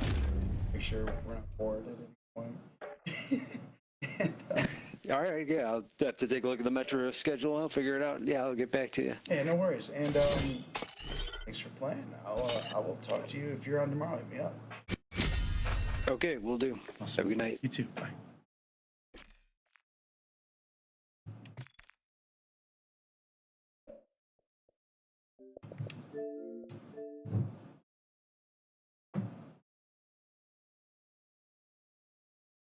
$2,500 worth of medical expenses for the month, most of it not to Mercy Hospital, which I wondered about. Did he need the fatty coin then? From where I was sitting, instead of having spent the money on medical bills, it looked like he saved most of it because of his starting and ending bank balances for the month. Wait, you're taking... Fucking liar! You paid about $2,500. Like you're set. You're also talking about those, money you gotta pull this down. Yeah. Him screaming off. I will. And which you're trying to add up to $3,000. That's not the $5,000 you said was gone. And then you're taking... I told you it was $4,000 when we started this conversation, but of course you're lying about that too. Boogie, can you explain exactly how you started the month with $800, ended it with $5,000? You're saying the $5,000 you made from a crypto scam has nothing to do with it. I saved my ass off. That's right. The $5,000 Boogie made from a crypto scam has nothing to do with the $5,000 sitting in his bank account right now. That's there because he pinched his pennies. Now, when I pointed out Boogie could have refunded the scam if he wanted to, he freaked out and told me he's got a mortgage to pay. Boogie, you need to pay that $5,000 back. You need to find a way to refund people. You, it's spent. If I do, I won't have. It's not spent. You have $5,000. No, well, I can't. I won't have mortgage. But this is totally shifting the goalposts. Remember, the reason we were told the money was at Mercy Hospital right now, that was initially. Now it's because he's got a mortgage. But also, Boogie had showed me his income for the last month. And it looked to me like the podcast is what paid for his mortgage. And so I asked, wouldn't that money pay for your mortgage? Boogie said, this month it wouldn't, because he had to go on a special trip and his co-host was withholding all the money for that month. Do you understand? You're not getting where's your podcast payment coming from? You got that on the 30th. It's being fucking kept so we could go for this goddamn trip. The money's coming out of my goddamn paycheck. So you're going on a trip. Yes, I'm being forced to go up there to film the fucking podcast live. I told him I didn't want to. He told me the business was going to pay for it. And then he just said he's taking it out of the check. Now later, I asked his co-host Keemstar about this, and he seemed surprised. He said the show definitely pays for Boogie's mortgage, so I was confused. Later, Boogie was confronted on this by his co-host, and Boogie suggested maybe I edited the clip out of context. You told him that you weren't getting paid from this show. He played the fucking recording because he recorded you. Then why? Then I understand that. Do you think people can edit things to be a little bit out of context? Well, if he wants to play that game, here's the clip where Boogie directly says it. He says he's not getting paid. Boogie, you could have gotten through this month without the crypto scam, is what I'm saying. And I could have not paid my friend back for covering my medical bills. No. You. And I couldn't. No, listen. Well, I've seen your bank statement, so I know. Because you're ignoring I know the what's fact going to that happen. I need to pay Yes, mortgage your on mortgage, right, which should have come from the podcast. coming in. There's no more money coming in between now and then. Which should have come, but it should have come from the podcast. It's not.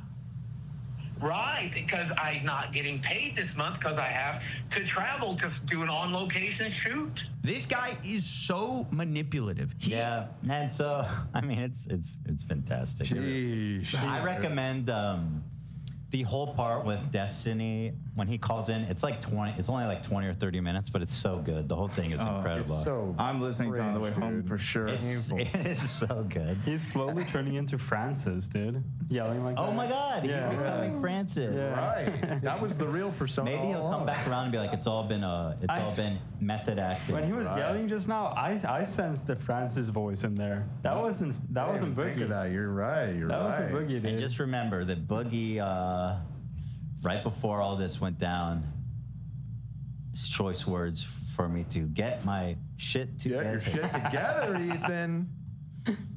Love it. I wonder, This is all your fault, Dan. Yeah, I feel partially responsible, yeah. Fuck Ethan Klein on this? Why? You mad at Ethan Klein? Oh, he's wearing a Teddy Fresh hat. I just realized. Is that a TF hat? Yeah, I'm almost certain it is. I just realized. The way they... Wait, is it?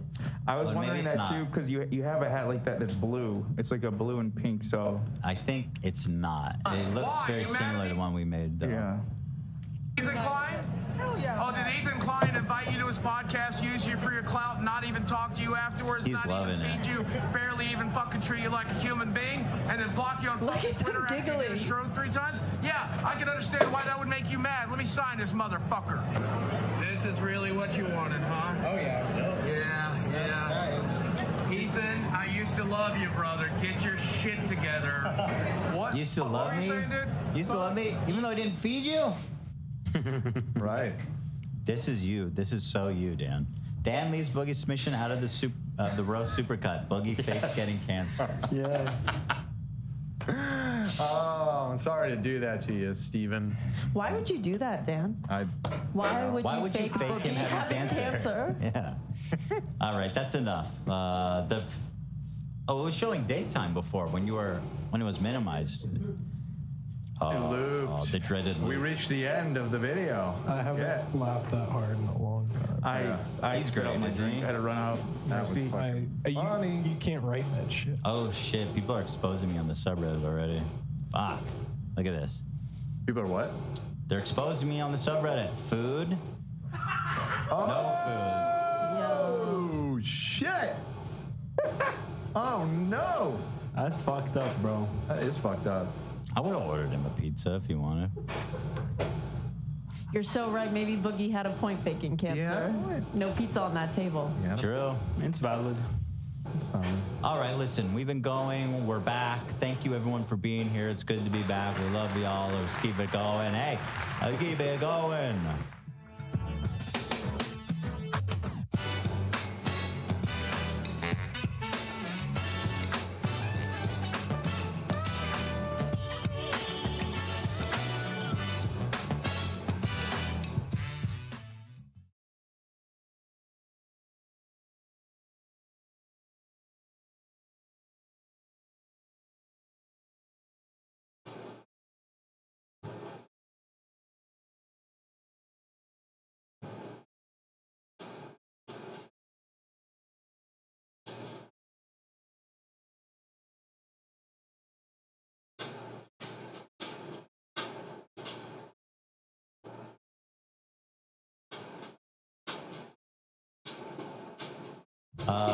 Jason Nash.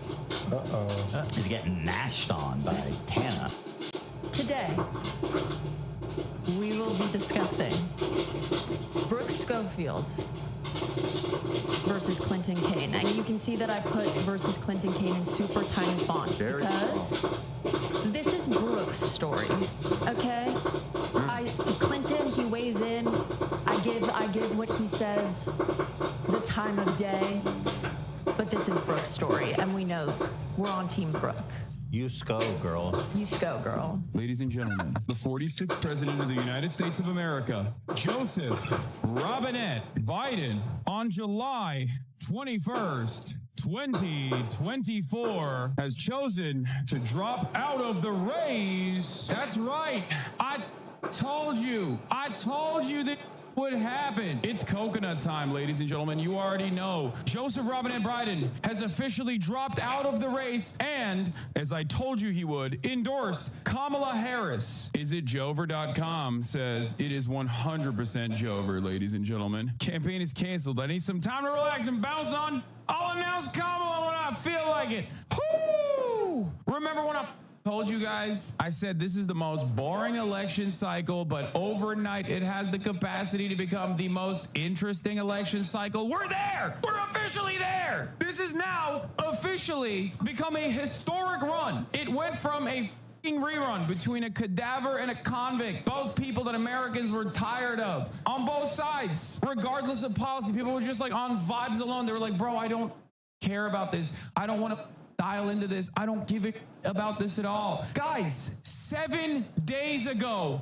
Donald Trump 45th president of the United States of America, Donald John Trump, got shot in the ear at a Butler, Pennsylvania rally. That was 7 days ago. It feels like 8 lifetimes ago. That happened only 7 days ago. Think about that. The writers woke the up. They thought, you know what? We gave the NBA a goddamn dud. No 7-game final. Basically blew out the entirety of the Mavericks. It's because they were writing the script for this dude. They literally gave nothing to the NBA final script, so they gave it all to the election cycle. As my main man, Vladimir Ilyich Lenin likes to say, there are decades where nothing happens, and then there are weeks where decades happen. We are in the week where decades are happening. We are now officially in that week. We were in that week last week. We're in that week this week.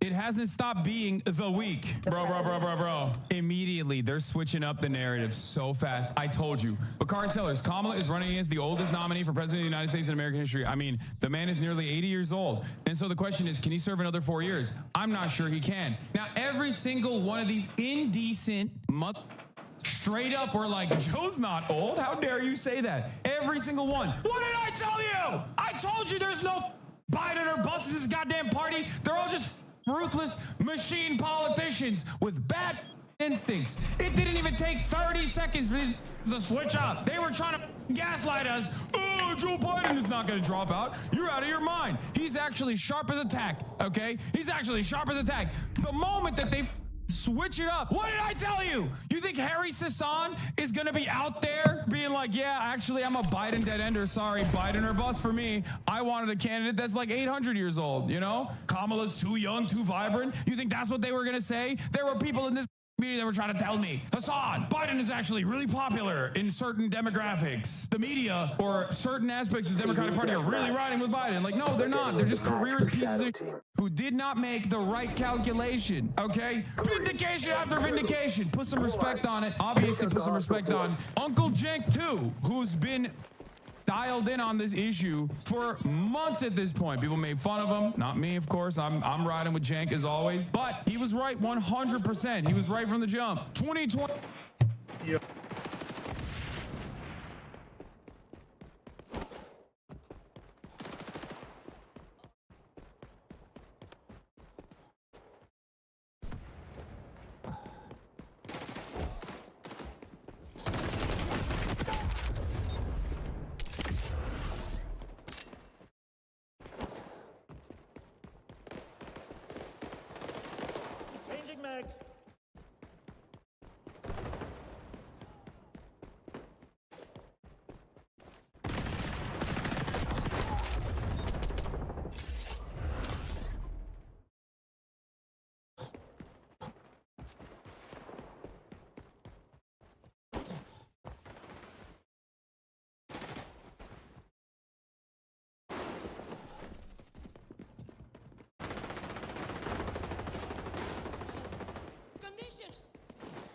Critical.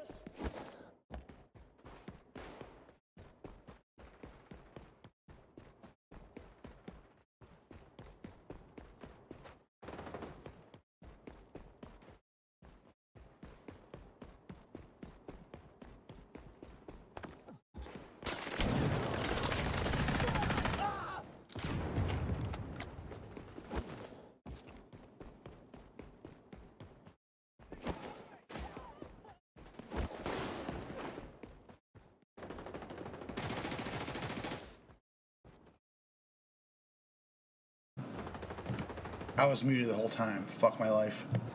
24 is the year of Hasanabi vindication, but I can't be the only one who's a Biden dead ender. I lied this entire time. As a obvious political TLDR, TYT needs to atone for their transphobia.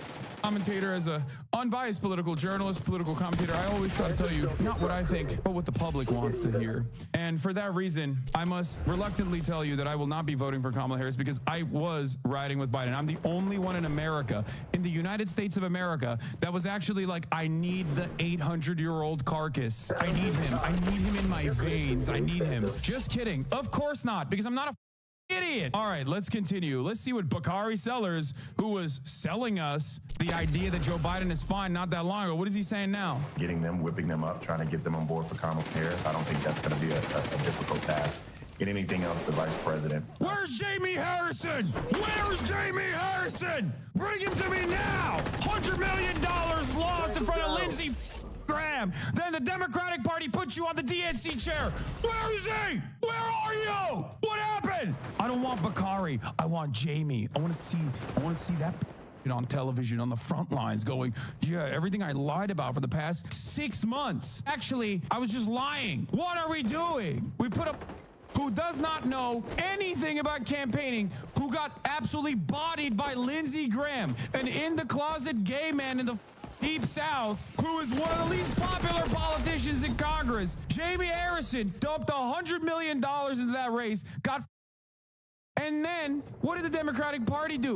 The Democratic Party went, you know what, Jamie? You're the GOAT. You lost gracefully, so you should lead the DNC. Oh my God. For those of you who are wondering what the is going on, Joe Biden has dropped out. But these characters that I'm pointing to right now are the characters within the Democratic Party who just kept telling us something that we can see with our own two eyes. I've been saying this since 2019. Since 2019, I said Joe Biden has lost his step. He is not the Joe Biden that would have won in 2016. He is not the right person for this party. In 2019, I said that obviously I was biased. I'm a Bernie bro. I was a Bernie or buster. I was busting for Bernie pretty hard. That was one of the reasons. But there was a very valid reason not to put Joe, because he was going to drop the incumbent advantage come 2024, because he was too old in 2019. People knew he was old in 2019, but the media gaslit us. The media kept telling us, no, this 85-year-old man, this 800-year-old demon is actually running on the best adrenochrome you've ever seen. He's perfectly fine. Nothing is wrong. And then 50 million people watched Joe Biden look like all of our collective grandparents, okay? 50 million Americans watched the President of the United States of America basically play the role of grandpa that's unfortunately, lost not only his step, but his mental faculties. After that debate where 50 million Americans watched Joe Biden fail to demonstrate basic competency for weeks, if not an entire month. I don't even know. My concept of time is so out of whack at this point because, like I said, 7 days ago, Donald Trump was shot, and it feels like a lifetime ago. But I think it was a month ago. For an entire month, we played this song and dance on television with donors where all of the family members of Joe Biden were basically saying, come on, Grandpa, you can't drive no more. We have to take the car keys away from you, Grandpa. We have to. And he stood by and said, no, I'm driving this goddamn car. If you can't drive a vehicle, you can't drive a nuclear submarine as the commander-in-chief. One. Number two, the only people in Joe Biden's orbit that obviously wanted him to stay in the race was like Hunter Biden and his immediate family members and like 8 people in the Progressive Caucus. That's it. And Joe Scarborough. Never forget. Joe Scarborough and Mika Brzezinski, Jamie Harrison, the DNC chair, Bakari Sellers, and a couple select few members were the people that were like, no, Joe's good. I'm riding with him. I'm riding with Biden. Behaving like Biden dead-enders as though he was the best possible choice here. Oh my God. And it was wild. I felt like I was going crazy. A couple years down the line, we are going to look back at this moment and go, remember when the president's like inner circle, Jill Biden, his wife, and his children, one of which is literally a convicted felon and like a person who very famously has more pictures doing crack than sober. Those were the guys who were like, you have to stay in this race, honey. You have to stay in this race. When the entire country was like, what are you doing? 67% of Democratic Party voters were like, we have to swap Joe out. 67%, 70+% of the entire country, 70% of independents. The entire nation was like, what are we doing? What the are we doing? I will be taking a victory lap on this day, and I will not be nice about it. Oh my Lord. You should have known. You should have known when Hillary Clinton came out like 3-4 days ago. Biden should stay in the race. Listen, you feel like you deserve to be the president. You felt like it was your time in 2016 and you got ritualistically humiliated and refused to learn any lessons from that humiliation.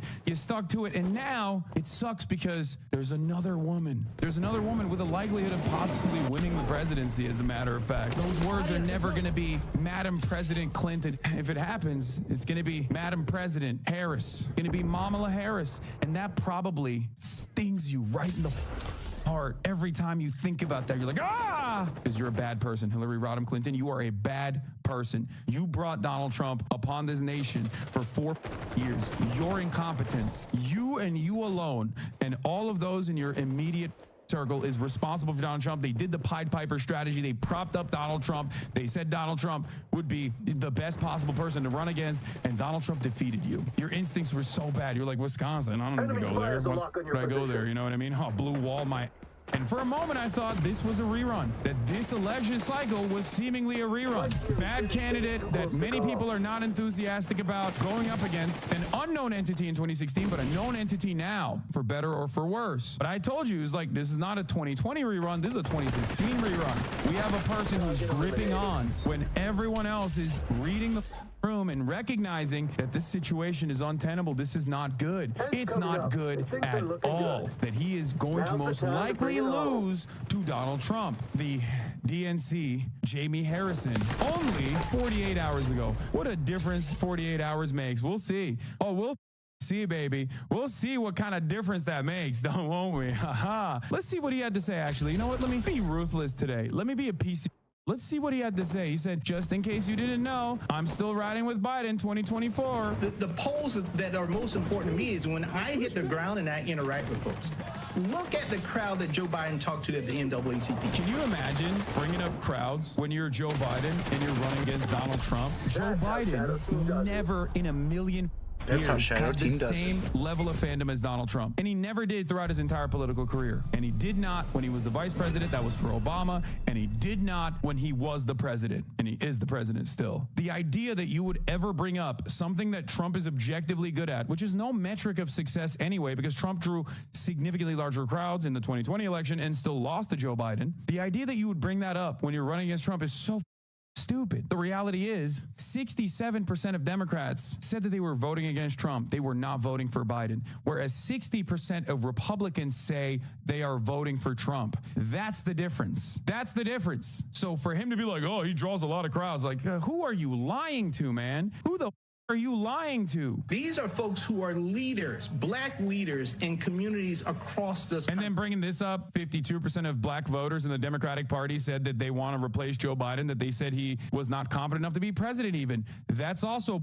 It is 100% a cynical weaponization of identity, which Democrats love to do. They love to do it. They did it to Bernie, and they were doing it to keep Biden in the race. Biden is not black. Kamala Harris is. What do you mean black people want Biden? What a ridiculous statement. Like, they were literally gaslighting in the worst ways possible. They were like, yeah, no, black people want Biden, so you're racist because you say, no, a black woman should be the presidential candidate. Like, you're racist, actually. And it doesn't even matter what Kamala's background or identity is in this circumstance. I'm just simply saying that, like, it was that ridiculous that they were just acting as though the vice president, which is chosen as a replacement for the president, was not good enough. But what do you expect from Biden, who literally openly said, oh no, I'm picking a VP not because of their background or anything, but because she's a black woman. He said that. He said that with Ketanji Brown Jackson, who I actually like. Ketanji Brown Jackson is the only defense attorney, the only public attorney that has ever sat in the Supreme Court of the United States. Qualifications out the... She is a better representation of the American public in terms of the Supreme Courts of the United States justices than anyone else. And they literally cut that in the most cynical way by being like, well, we put a black woman. We put a black woman in the Supreme Court. It's like so gross. Leaning in to the worst messaging from the Republican Party. Oh no, they went private. The Biden accomplishments guy. What about Biden's wins? What about Biden's wins? It's so funny how the moment the money stops coming from the donors, they switch on Biden. Listen, buddy. It wasn't just the donors, but unfortunately for all of us, the only way to get these to do anything is through the donors, okay? Is Harry Sasan okay? Of course he's okay. He's going to be the most loyal Fedayeen for Kamala Harris. A lot of these guys who openly said, no, I'm riding with Biden, I'm riding with Biden, you guys are wrong, they're all going to immediately turn around and, of course, endorse Kamala Harris. They're going to advocate for Kamala Harris. Of course they are, because they want to be party loyalists. I told you, no one in this goddamn nation was going, I'm voting for Biden because I like Biden and Biden alone. He is so charismatic. I love his policies. I love his legislative agenda. No one was doing that. That is precisely the reason why Biden was actually getting outcompeted with down ballot candidates. In key states, he has to win. Arizona, Nevada, Georgia even. Like everywhere in the country, Biden was like getting outperformed by Amy Klobuchar by like 10 points. You were Biden 4 years ago, Kekleo. That's such a funny thing to say because there has never been a moment where I have ever given this dude even an ounce of credit that he does not deserve. If we talk about the NLRB under the Biden regime, I've defended that. If we talk about actually pulling out of Afghanistan, okay, that was the right thing to do. I'll stand by that. But everything else, especially in the lead up to the race and everything else post the race, he has gone back on. Don't be ridiculous. Anyway, do you have any guesses for who Harris will choose as her VP? White man. One of the whitest men you can find, okay? One of the whitest, most straight men you can find, okay? Not even like a little gay. Not even a little zesty. You can't even have someone like maybe a little zesty. It's like a rerun. Barack Obama's perfect counter was like a racist, goofy white guy. Kamala Harris's counter has to be like the driest white boy to ever do it. And I don't mean like Tim Kaine style white guy. I mean like an Andy Bashir or a Mark Kelly, that type of guy. If there's a cop dome, that actually works even better. Mark Kelly does have the cop dome, the cop phrenology. JB Pritzker is great, but I don't think that'll be the case. But I'd like JB Pritzker. We need a tubby man. We need like a big rotund boy. We need to bring back big boys. I mean, look at this, bro. Dropped at this pic of Bashir's family. That's what I'm talking about. Looks related, dude. And I don't mean just with his parents. No, Bashir's actually pretty solid. That's a joke. Those are jokes. All right, I need to sit down. Holy moly, what a day! Or not with his senior most staff. This was him informing his staff that the decision was made. I also just want to note, in the letter that he sent, he said he is going to focus the rest of his term on making sure that he is finishing out the rest of the first term as well as he can and really focusing on really just doing the duties of the presidency. What he didn't say there. Do the right thing, Brandon. Cut all aid. Put BDS on the map, Brandon. Do it. Netanyahu you over. He you over. You bear hugged him. He was a fake friend. Take that phone call when he comes in to the American Congress. His arrest warrant should be out by then. Coordinate with the ICC. Get that arrest warrant application to go through and then arrest his... I swear to God, dude, I will door knock for Kamala Harris. I will go around the nation. I will tell every single person to vote for Kamala Harris if this happens. It's not going to happen, but if it did, that would be pretty cool. These are dramatic developments, and it's come as a surprise to a lot of us after the president of the United States for days and days kept saying he's in it to win it. He's not going anywhere. He's staying in the race. Then all of a sudden, he posts this letter to the American public saying he's no longer... It wasn't all of a sudden. Everyone knew it was coming. I knew it was coming, and I'm... Okay, I don't have insider sources or anything. Well, maybe a little bit, maybe some. But come on. Everybody knew it was happening. It's an incredible amount of... we kind of thought... The DNC chair blocked me? Oh, damn. It's so sad, right? I mean, Joe Biden is this American hero. He's such a patriot. It's not sad. Saved us from Donald Trump. No one is sad. Literally not a single person is sad. Hunter Biden is sad. His ain't getting a pardon. Oh, no. Oh, his is going to federal prison, big dog, okay? That's the one guy who's sad right now, and he can me. I was a big Hunter Biden advocate for the longest time until I saw his fail son White House attending meetings with the staffers, sitting side by side with Joe Biden, being like, nope, please keep running, Papa. Please keep running, Papa. Saying essentially that he did not believe Biden would defeat Donald Trump if he remained on the ticket. But with Biden's statement about 20 minutes after he posted this letter saying that he is going to endorse Vice President Harris as the Democratic nominee, we're watching these statements. We're seeing people like Senator Mark Warner progressive House member Jamal Bowman getting behind her as the Democratic nominee. Is that what you expect to see? If Republicans try to run the gambit of being like, we're going to sue to make sure that like Kamala is not on the ballot before the convention even happens, the entire nation will collapse on them. Do you understand me? That was one of the many reasons why I said there's no way that they're going to like try and hold this up in the court system. They can try because they're panicking right now. That is the worst possible thing that they can do. Why is that the worst possible thing they can do? Because that feeds into they want to end democracy. They have no respect for democracy narrative. A smart staffer, and I know many of you are watching me right now. If you are in those rooms, that's the angle. Oh, really? The convention didn't happen? And that's how scared they are that they can't run a normal race? So they're going to try and do like the exact same thing that they did last time? Like with January 6th when they tried to do false electors? When they wanted to like do some weird court process to undermine the will of the people? How about you fight on November 5th? How about you fight in November? Why are you trying to fight in the court process? It's the easiest messaging dub of all time. Mike Johnson called it illegal. These pieces of in the Republican Party, they're like, oh, sorry, you can't do that? What do you mean you can't do that? There's no procedure that is actually put into motion. You can cry until you have no more tears left. Oh, 14 million primary voters who cast their ballots for you. Am I right?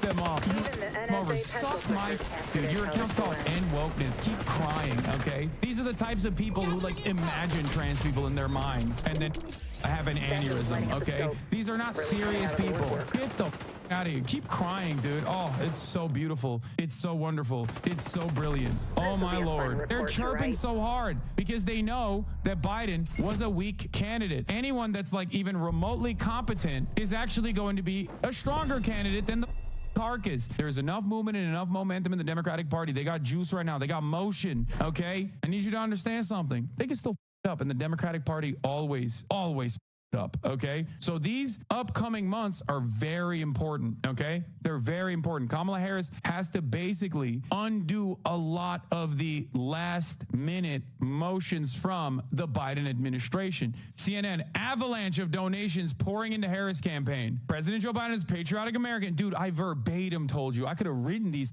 quotes. Joe Biden is a patriotic American who has always put our country first. His legacy, vision, values, and leadership make him one of the most consequential presidents in American history. With love and gratitude to President Biden for always believing in the promise of America and giving people the opportunity to reach their fulfillment. God blessed America with Joe Biden's greatness and goodness. I told you, he is a wonderful man. We're going to preserve his legacy. I told you verbatim that's what they're going to say, and that's what they're saying. Of course, that's what they're saying. Joe Biden said, my fellow Democrats, I have decided not to accept the nomination and focus all my energies on my duties as president for the remainder of my term. Verbatim what I told you he was going to say.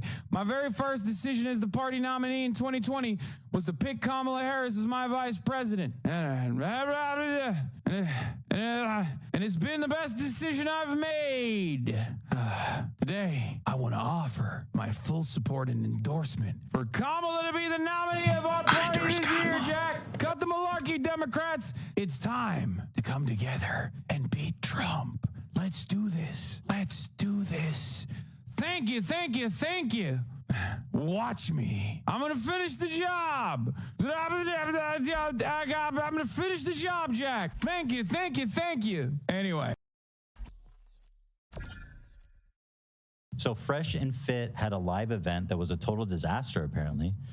They had a live panel sponsored by Rumble. I believe it was sponsored by Rumble. It looked like it was. During the event, two of the panel guests got into a heated discussion after Coconuts asked them, how do you define success?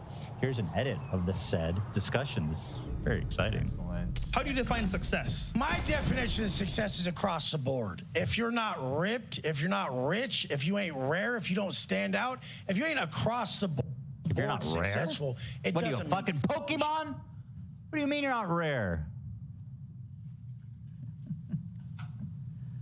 The hell? Shit to me. If you got straight tits and you're in your Rolls Royce, you look like a fucking clown to me. I'm just laughing at your dumb fucking ass. But this is the whole fucking point. If you have a weakness, change it, mother. How the f are you going to lead people if you don't realize your weakness is their way out? They're not going to listen to you. You're sitting there possessing shit that they don't want to have. So, I mean, this Talk about rare. This is the same fucking dumb shit all of you dipshit morons say. Every single one of y'all. What's rare about that, dude? This is what people say. Oh, it's not about the money. It's about family, Wes. It's about this, about that. Mother. When you're making money, it's about the today. I did, and it took forever. Thank you. I appreciate that. Yeah. Thank you. Money. When it's family, it's about family. When you're at the gym, it's about muscle. Whatever you're doing, it's about that. There's no black and white life. It's the gray area. You have to be good at everything. That's the goal, to really excel in every area. I just can't get behind anything that's not done at a high level. I mean, what's rich? I mean, you get to do what the fuck you want. I don't need you to be a billionaire to say you're rich, or other people, they'll see that even I rent my place. It's $95,000 a month. But they're like, you rent. What a moron. What a fucking dumb financial decision. They might pay $100,000 a month for rent and you're bragging about it? Holy shit. You're a sucker, dude. Who is this guy? Does he really make that much money? Yeah, so his name is Wes Watson. He's known in the Alpha Sphere because he was in prison for 10 years, and then he came out and then was successful because he built an online presence while in prison. What was he in prison for? So it was assault, battery. Hey, like you said, no half, full sends only. This operation's already In underway. San Diego, he was convicted of go. robbery, burglary, assault, and battery. The trial court sentenced petitioners to 9 years in state prison. Very cool. Target down. Very cool. His girlfriend is the girl who got kicked off the plane and said, record me, I'm Instagram famous. What? Yeah, we could get to that. She got his name tattooed on her after 2 weeks of dating. Let me check that out, just as an update here. Morgan Osmond. This is his girlfriend, apparently. Yeah. It's amazing. Yeah, you guys did nothing wrong. No, you shut the fuck up. You shut the fuck up and your bitch. You shut the... Film me. I'm Instagram famous, you fucking bum. Oh, God. Rare, again, talking about rare, it's like, you went to like the influencer plastic surgeon and said, I'll take the regular. Yeah. I'll take the number 5 with fries. You shut the fuck up and your bitch. You shut the... Film me. I'm Instagram famous. That outfit is a fucking crime against humanity. Good though, yo. What the hell? She can say whatever she wants to me. Fucking bum. Shut the fuck up. What happened on the plane, on the flight? Damn plane. This is, yeah. Everyone wants answers. I was just living my life. Live your life, baby. Was she on coach?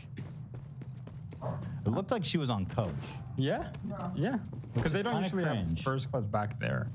No, first class is in the front. Yeah, I've never seen it in the back. That's a good point. Dude, she's broke. And by the way, if your boyfriend is spending $100,000 a month on rent and he can't put you in the nice seat, is he really your boyfriend? Does he really love you? Damn. I think that was possibly before they met, but they did meet over Instagram. So I wonder if he saw this and he's like, she's rare. I need her. She's rare as shit. She has this personality disorder. It's so rare. There's only 5 reported cases of it. That's a joke. I'm not diagnosing her, and I don't know anything about nothing. She's fine. Obviously, things happen, transpired before the cameras roll, and we all know that. So I feel like it's very unfair that people are attacking me when I was provoked and reacted, you know? Would you be flying with American Airlines again? I flight American Airlines, but it wasn't their fault. It was the lady next to me. It wasn't the man in the back that you saw screaming. It was the lady next to me. She came in so hot. She had neon blue hair. She was very one of them. special. And she just, you're in my seat, you're in my seat. And I said, no, that's your seat. I'm in my seat. I was just looking out the window before she got, so get up. Get up now. Get up now. And I said, She was definitely in her seat if she got kicked out. Yeah. Sounds like she tried to steal the window seat when she was in the middle, if I had to make a guess. But anyway, here's her. I love this. This is so great. I love them. I love them. It's so much fun, and I love them together. I love this story because it just showed up on my feed from watching all these dudes for the show. Just happened to see it, and I saw a bunch of these people were talking about the situation, like Rolo Tony Browntown was talking about it. Hell yeah. So something happens where everybody turns on him, eh? Yeah. Interesting. your place. It's like, you dumb motherfucker. You don't understand how to even operate at my level. People don't buy a $24 million house. They buy $24 million worth of properties that would bring them more money. You don't. Dude, you just said you spent $100,000 a month on rent. Don't talk to me about fiscal responsibility. Dump all that into that. Give a rationale for that? What? He did. He said, wait. A month. But they're like, you get to do what the fuck you want. I don't need you to be a billionaire to say you're rich, or other people, they'll see that even I rent my place. It's $95,000 a month. But they're like, you rent your place. It's like, you dumb motherfucker. You don't understand how to even operate at my level. Oh, so he didn't really I cut it down a little bit. Basically, he just says, take that money, spread it out into other properties, and have those, instead of buying a $30 million house. No, I understand what you said, but it's a fucking great irony. I mean, he's spending $100,000 on rent, which is an insane waste of money. Time to think about extraction options. Like, you can get a really nice apartment for way less. What are you renting, dude? The White House? What the hell costs that much money? Level. People don't buy a $24 million house. They buy $24 million worth of properties that would bring them more money. You don't dump all that into that liability and live in some $24 million pad you bought, stupid. But everybody thinks they know some shit. And if you don't have the results that I want in some area, I can't fucking listen to you. So most people. You calling owning real estate a financial liability? Yes. That was hardly Okay. No, he's saying, no, what he's saying is don't buy one big investment, because, and he's right, buying a big expensive house will not be a good investment. Well, sure. But buying 24 modest or like normal priced houses would definitely be a better investment. And a lot more. Pissing away $100 grand a month, yeah. Yeah, dude, he could get, that's like 3 mortgage. That's like 3 massive mortgages. It's like insane. That's like 10 mortgages. You could buy a whole neighborhood. That's why I feel like I'm missing something. He says that we're missing something, so maybe he's right. Maybe I think he's a dumbass. I think we don't know how to operate on his level, dude. Yeah. I won't listen to it. What are they going to tell me? Some motherfucker comes up to me at the gym. The question was, what was the question? How do you define success? What? What the hell are you on about? And he's like, hey, you should do your push-ups like this. And I say, why? So I can look like you, motherfucker. And the guy's like, oh, no, but like, it looks like you're going to hurt your... Shut the fuck up, dude. I'm end up with your chest if I do that shit. Why would I want that? Or these motherfuckers go in my comments and I'll say some shit on purpose. I'm like, rent or buy. And if you ain't at the level to even do either of these, shut the fuck up and don't even participate. Rent? Who can't... I mean, you rent can't to buy. Oh, rent to buy. That's what he said. Rent or buy. I thought he said rent or buy. Rent or buy, like he's posing the question to the audience. And he's like, bro, you guys can't even afford rent. And they just get mad. It's like, you don't get to have an opinion if it's not an option for you. You don't get to say my chick's BBL and her fake tits aren't for you. You couldn't get her, you dumb motherfucker. You got a goddamn 3. And that's the worst thing about these motherfuckers. They try to give you relationship advice. You got a borderline Miami 2. That's like a fucking Mississippi 6. Like, what the f are you talking about? This guy's got all the geographical rating systems on lock. That sentence made no sense. A Mississippi 6. It should have been the opposite, if anything. If that's what he's trying to say. You're dating a Mississippi 6, which is like a 2 out here in Miami. Right. Yeah, he's got it all backwards. Don't give me relationship advice to my 10 when you got a 2, motherfucker. Shut up. But this whole thing, people don't think I'm going to put the... By the way, a few of these guys are a little chubby. I mean, this guy in particular. Well, I have a feeling that's going to... He's like, if you are fat, if you're chubby, I hate you and you should die. Okay. Measuring stick to their motherfucking face. They better just watch what they say around a motherfucker who's beating them in every area. And if someone is beating you, just ask them. Just be humble. Like, your bitch is better than mine. How'd you get her? That car's way more than mine. Dude, that's insane. Your bitch is better than mine? Your bitch is better than mine. That's love right there, man. What a stupid son of a bitch. He's probably with his girlfriend when he says that. Yo, how'd you get her? How'd you do it? You make more than me. What's up? Like, just ask. And that's the thing. People aren't humble enough to ask. That's my shit. It's got to be across the board. You better have a bad bitch. You better be ripped. You better be rolling some sick shit. That's what I like. I grew up hustling. There has to be rims on my goddamn Phantom. Go out front. That ain't normal Phantom. That's a Mansory Phantom. I don't have the normal shit like that. chicks got upgrades done. Well said, Wes. God damn. With Well the fight. said. Oh, wow. They're all nodding along. They thought that was Coconuts is fired up from that, dude. Well said. What about chubbed up? Supposed to follow that up? It's tough, right? My definition of success will probably be far different than everybody else's on the panel. I'll probably maybe be the lone dissenter, but my definition of success is having a family, having children, and being part of the apparatus of the world. And wait, why is this guy here?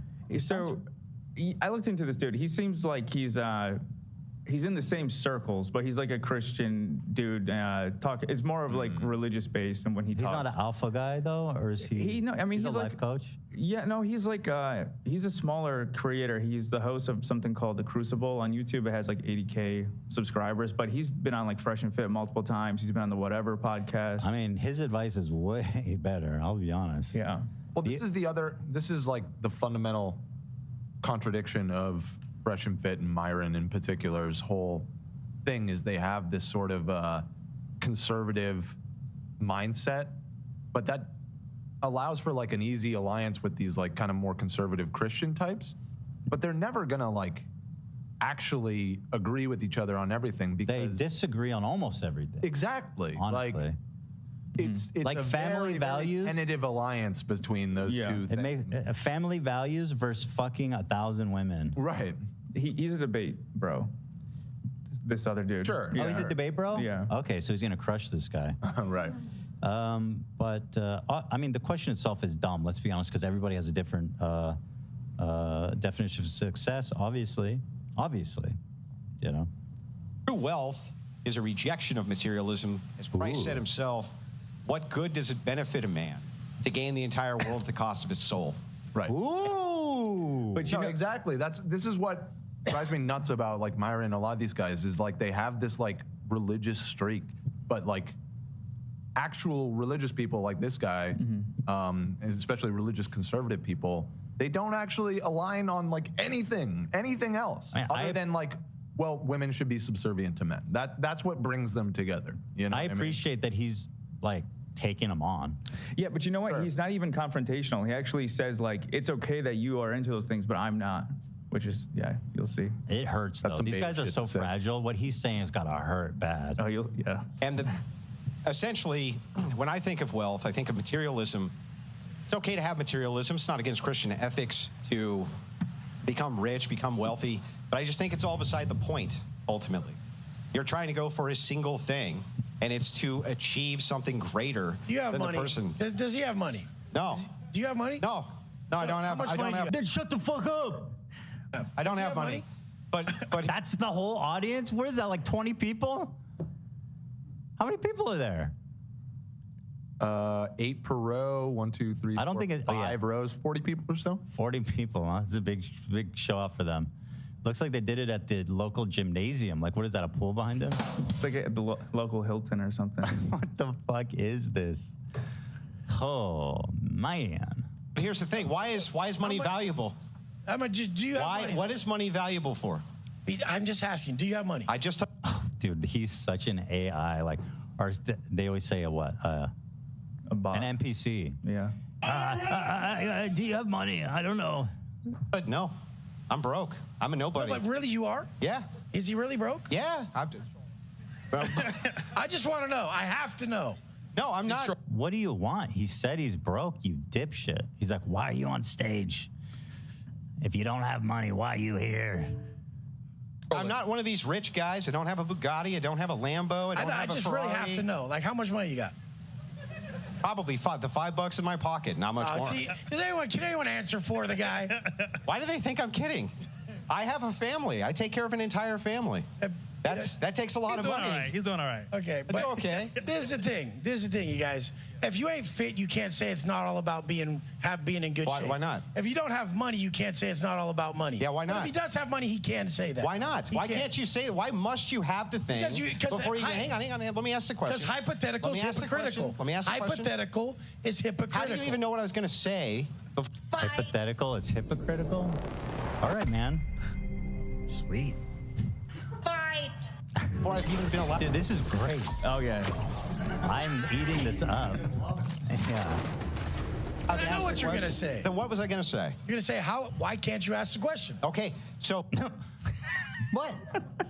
That's not, I mean, I guess, yeah, but like, that's not what he wanted to ask you. I know what you're going to ask me. Can I ask a question? Holy shit. What an idiot. That's not what I was going to say. What I was going to say is, how in the world can you create a standard that it's inappropriate to ask somebody, how come if I don't have X thing, because I don't value X thing, does that mean X thing is actually valuable? You've never experienced it, so you can't speak about it. You think that I haven't experienced wealth? Even poor people, I was asking if you did. Even poor people experience days of wealth. I was asking if you did. I don't know who you are. But even poor people experience days of wealth. And so the thing is no, definitely not. Definitely so. Definitely so. I've lived the lowest lows and the highest highs. Well, what's the distinction? After you make X amount, hundreds of thousands of dollars, if you look at these studies done on this, it does not. I don't fit no fucking study. It does not hugely improve a person's life. He's like, I don't fit no study. He's rare. This guy is studying me. An NPC, man, and so insecure. Man, this is interesting. This is fascinating. Proud of who the you are. Why well, don't you even let me proud? If you look in the mirror, would you guys say this motherfucker's proud of who the he is? That's a bag of trash, dude. Pull your fucking shirt off. Tell me you're fucking proud Because of yourself. I've been to fucking prison? Jesus Christ, Because look I've been at to you, prison? bro. You got 10-inch arms and tits. Men don't have tits. No, they go to prison where they get Fuck yeah, they get the ass. Whoa, okay. Well, to be honest, this guy really is stepping it up, so... Wow. That Christian, that conservative bigotry is coming out in him a little bit, but that's okay. Never been to prison. Look, That's you what talking about shit you happens. don't know. They go to prison where You get your ass beat. Myron's trying to calm it down. Dude, bro, this is off the rails. Let him go.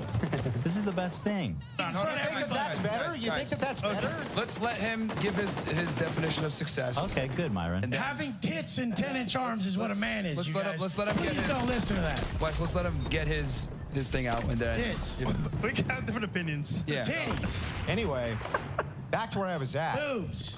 Are we really? And like this guy, he's like 12 years old mentally. I know. I can't believe what I'm hearing him say, that he's a serious person. Being a man is having big biceps. Like, what the fuck? Dude. Holy shit. The host just told you to be quiet. Tits. Boobs. Wow. Yeah.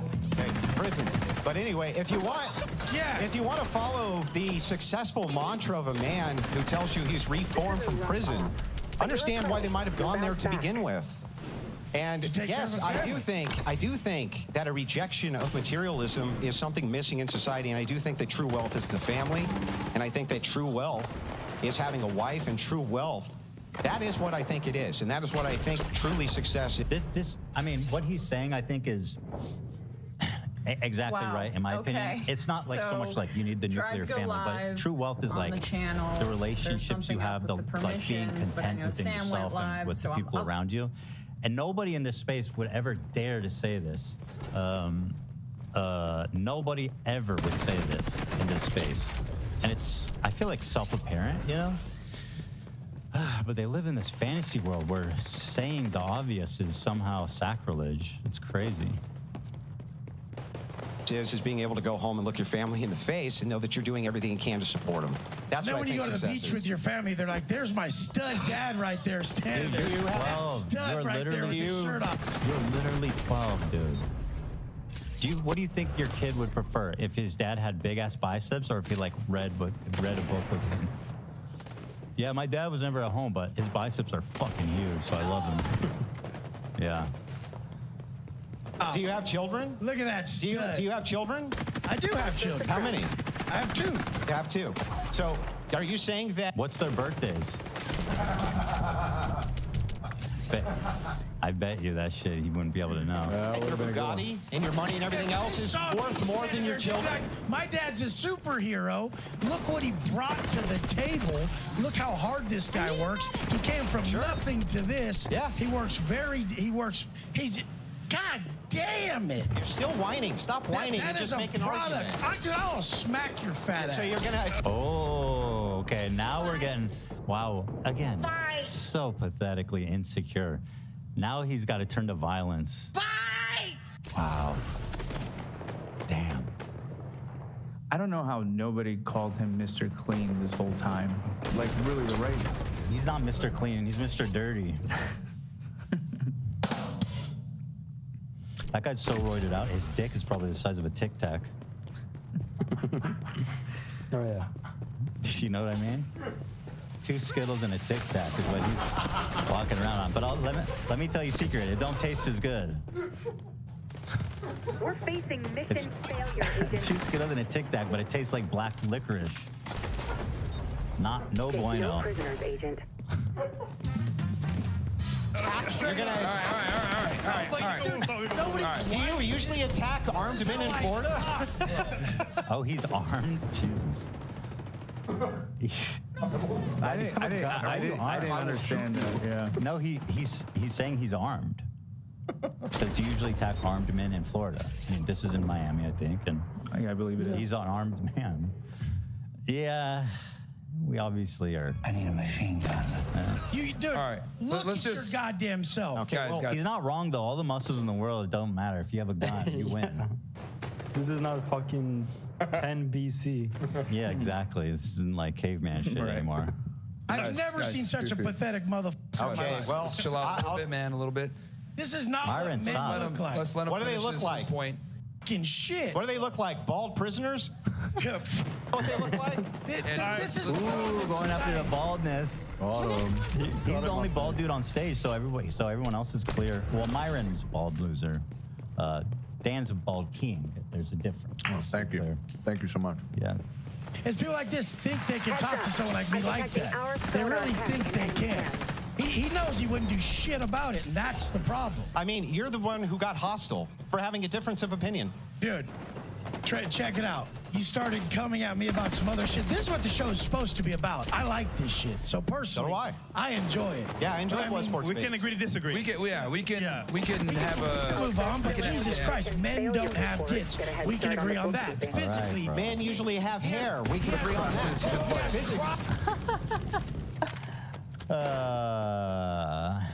I was bullied because I had. I can't handle this anti-bald bigotry though. Yeah. I have to put my foot down. It's not good. It's not okay. As a man with a hairline such as mine, I'm the authority to say that I put my foot down on anti-bald propaganda. Well, and I just put him. This is his website, right? Wes Watson. This is the guy. Yep. Well, when you see what's going on here, I think it was definitely the right choice to go bald. Yikes. He was holding on for dear life. Jeez. This website is dog shit. Guide to become the best motherfucker you can be. Dude, he's breaking the chain. Those are light. Those look like weak chains, though. Yeah. What is those, paper clips? I can break that. All right, let me continue. Crossed over gender barriers.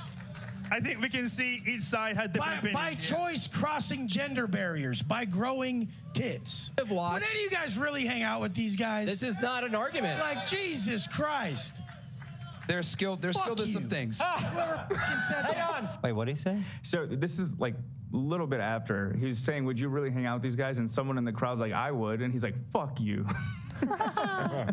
So hold on, someone else is joining. Yeah, this is they moved on to the next guy. This is a little bit later. Wow, on. this guy's his ego is so bruised he can't let it go. Yeah. He's stuck in the moment. Tits. Would any of you guys really hang out with these guys? This is not an argument. Like, Jesus Christ.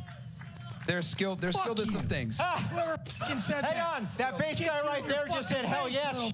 That's fucking hilarious. You're awesome. Go ahead, man. Sorry. The whole crowd says, yeah, we'd hang out with them. Different guys on the panel. The whole crowd, 50 people. As you know, when I'm looking for friends, I'm just looking for the most jacked dudes possible. You know, common interests, just clicking and having fun. Man, fuck all that shit, bro. I say, how thick are your biceps? Okay, let's assume I was gay. Then we can be homies. You just sit around and be jacked together. I only hang out with hot men. I only hang out with hot fucking Yeah, I only hang out with rare men. I like my men like I like my meat. Rare. People don't invite me places. Guys. Different guys Yeah, on the we panel can tell. have different skill sets and different things that they bring to the table. We can tell his tits are all jiggling. He's got like a half a jelly donut. Hey, bro, your toupee, it's still back there in the back. Go get it. I shaved my head, you. This is. I don't think anybody's winning in this. He's like, you're bald, you're fat. Yeah. Bald, you're fat. Yeah. Oh man, look at this one. This one's even worse. God, these. Jesus. Okay, I mean. Oh, yeah. Rough. I can't check his Instagram because he made it private. Looks healthy. Wait, he privated after this? I cannot confirm, but from the videos I watched, they said it was after this. But that's awesome. Yeah. Little. Are you sure you shake your head? Okay. We got All right. Go ahead, Miguel. We're on Rumble, right? Yeah. We're on YouTube too. Worship materialism. Shut the f up. You don't worship know me, it. you No, I can tell by your speaking. How the f